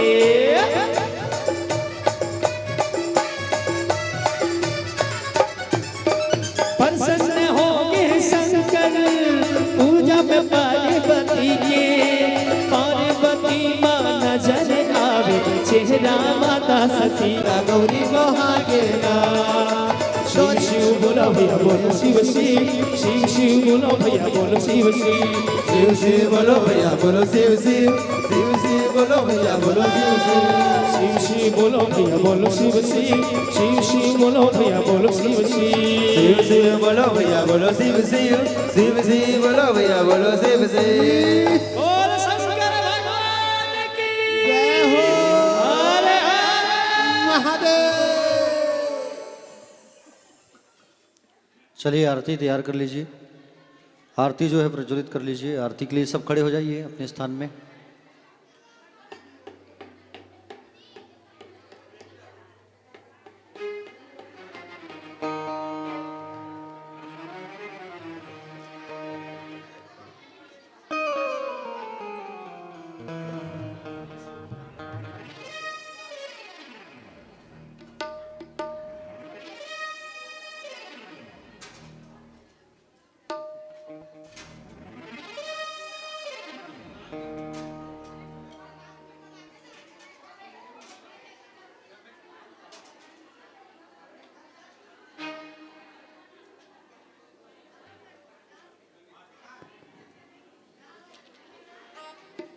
बोल शंकर भगवान की जय।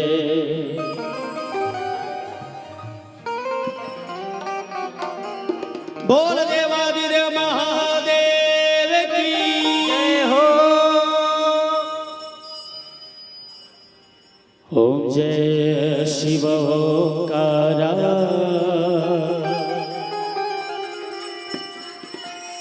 प्रभु जय शिव ओंकारा ब्रह्मा विष्णु सदा शिव भोले भोलेनाथ सदा शिव अर्धांगीरारा ओम हरे हरे हरे महादेव। ओम जय शिव ओंकारा बोले जय शिव ओंकारा ब्रह्मा विष्णु सदा शिव बोले भोलेनाथ सदा शिव अर्धांगीधारा ओम हरे हरे हरे महादेव। एकानंद चतुरानंद पंचानन राजे बोले पंचानन राजे हंसासन गरुड़ासन हंसासन गरुड़ासन विश्ववाहन साजे ओम हर हर हर महादेव।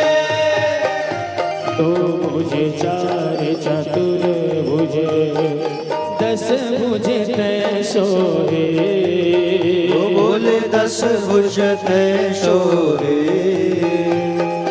तीनों रूप निरखता शिव जी को रूप निरखता त्रिभुवन जन मोहे ओम हर हर हर महादेव।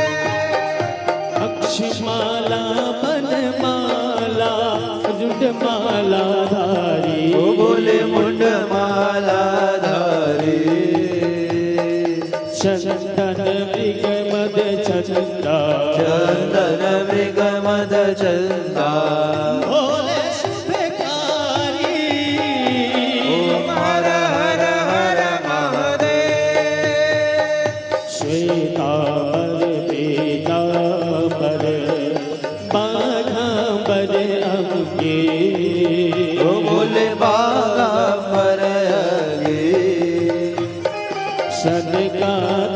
प्रभुतादिक शनकादिक प्रभुतादिक भूतादिक संगे ओम हर हर हर महादेव करपादे चकमंडल चक्र त्रिशूल धरता फूल डमरु त्रिशूल धरता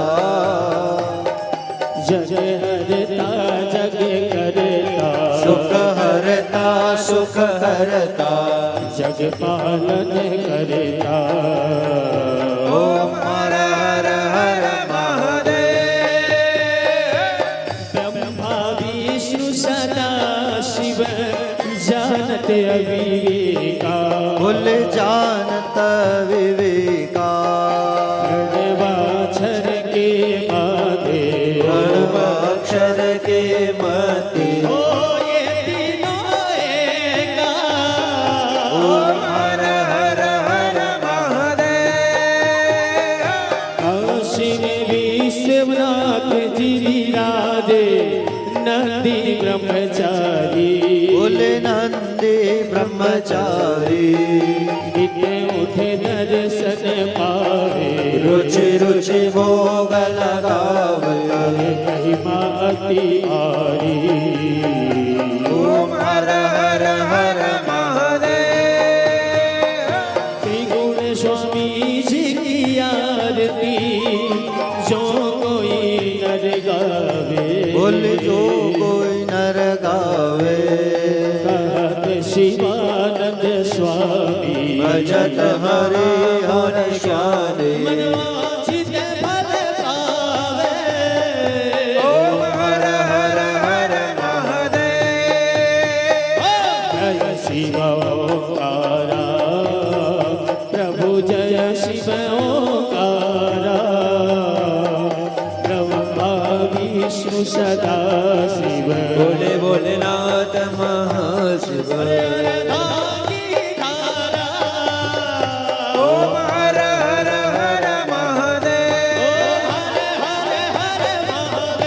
ओम हर हर हर महादेव ओम हर हर हर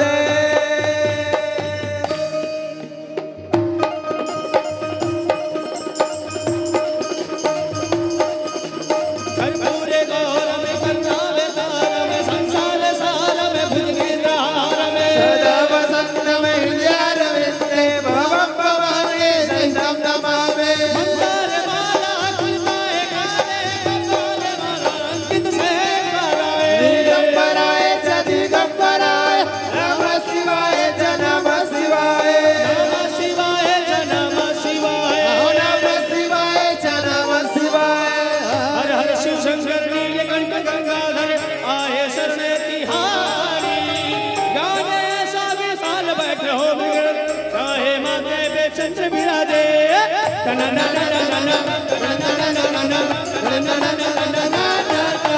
हो ना ना ना ना ना ना ना ना ना ना ना ओम नमः शिवाय ओम नमः शिवाय ओम नमः शिवाय ओम नमः शिवाय हरे राम राम राम हरे हरे हरे कृष्णा कृष्ण कृष्ण हरे हरे हरे राम राम राम हरे हरे हरे कृष्ण कृष्ण हरे हरे राम राम राम हरे हरे कृष्ण कृष्ण कृष्ण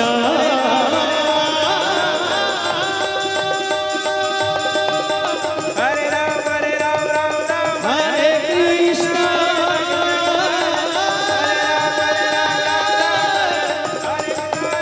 हरे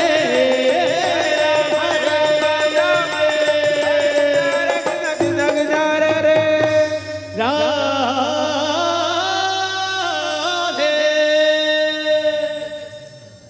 परिक्रमा कर लेंगे अपने स्थानों पर।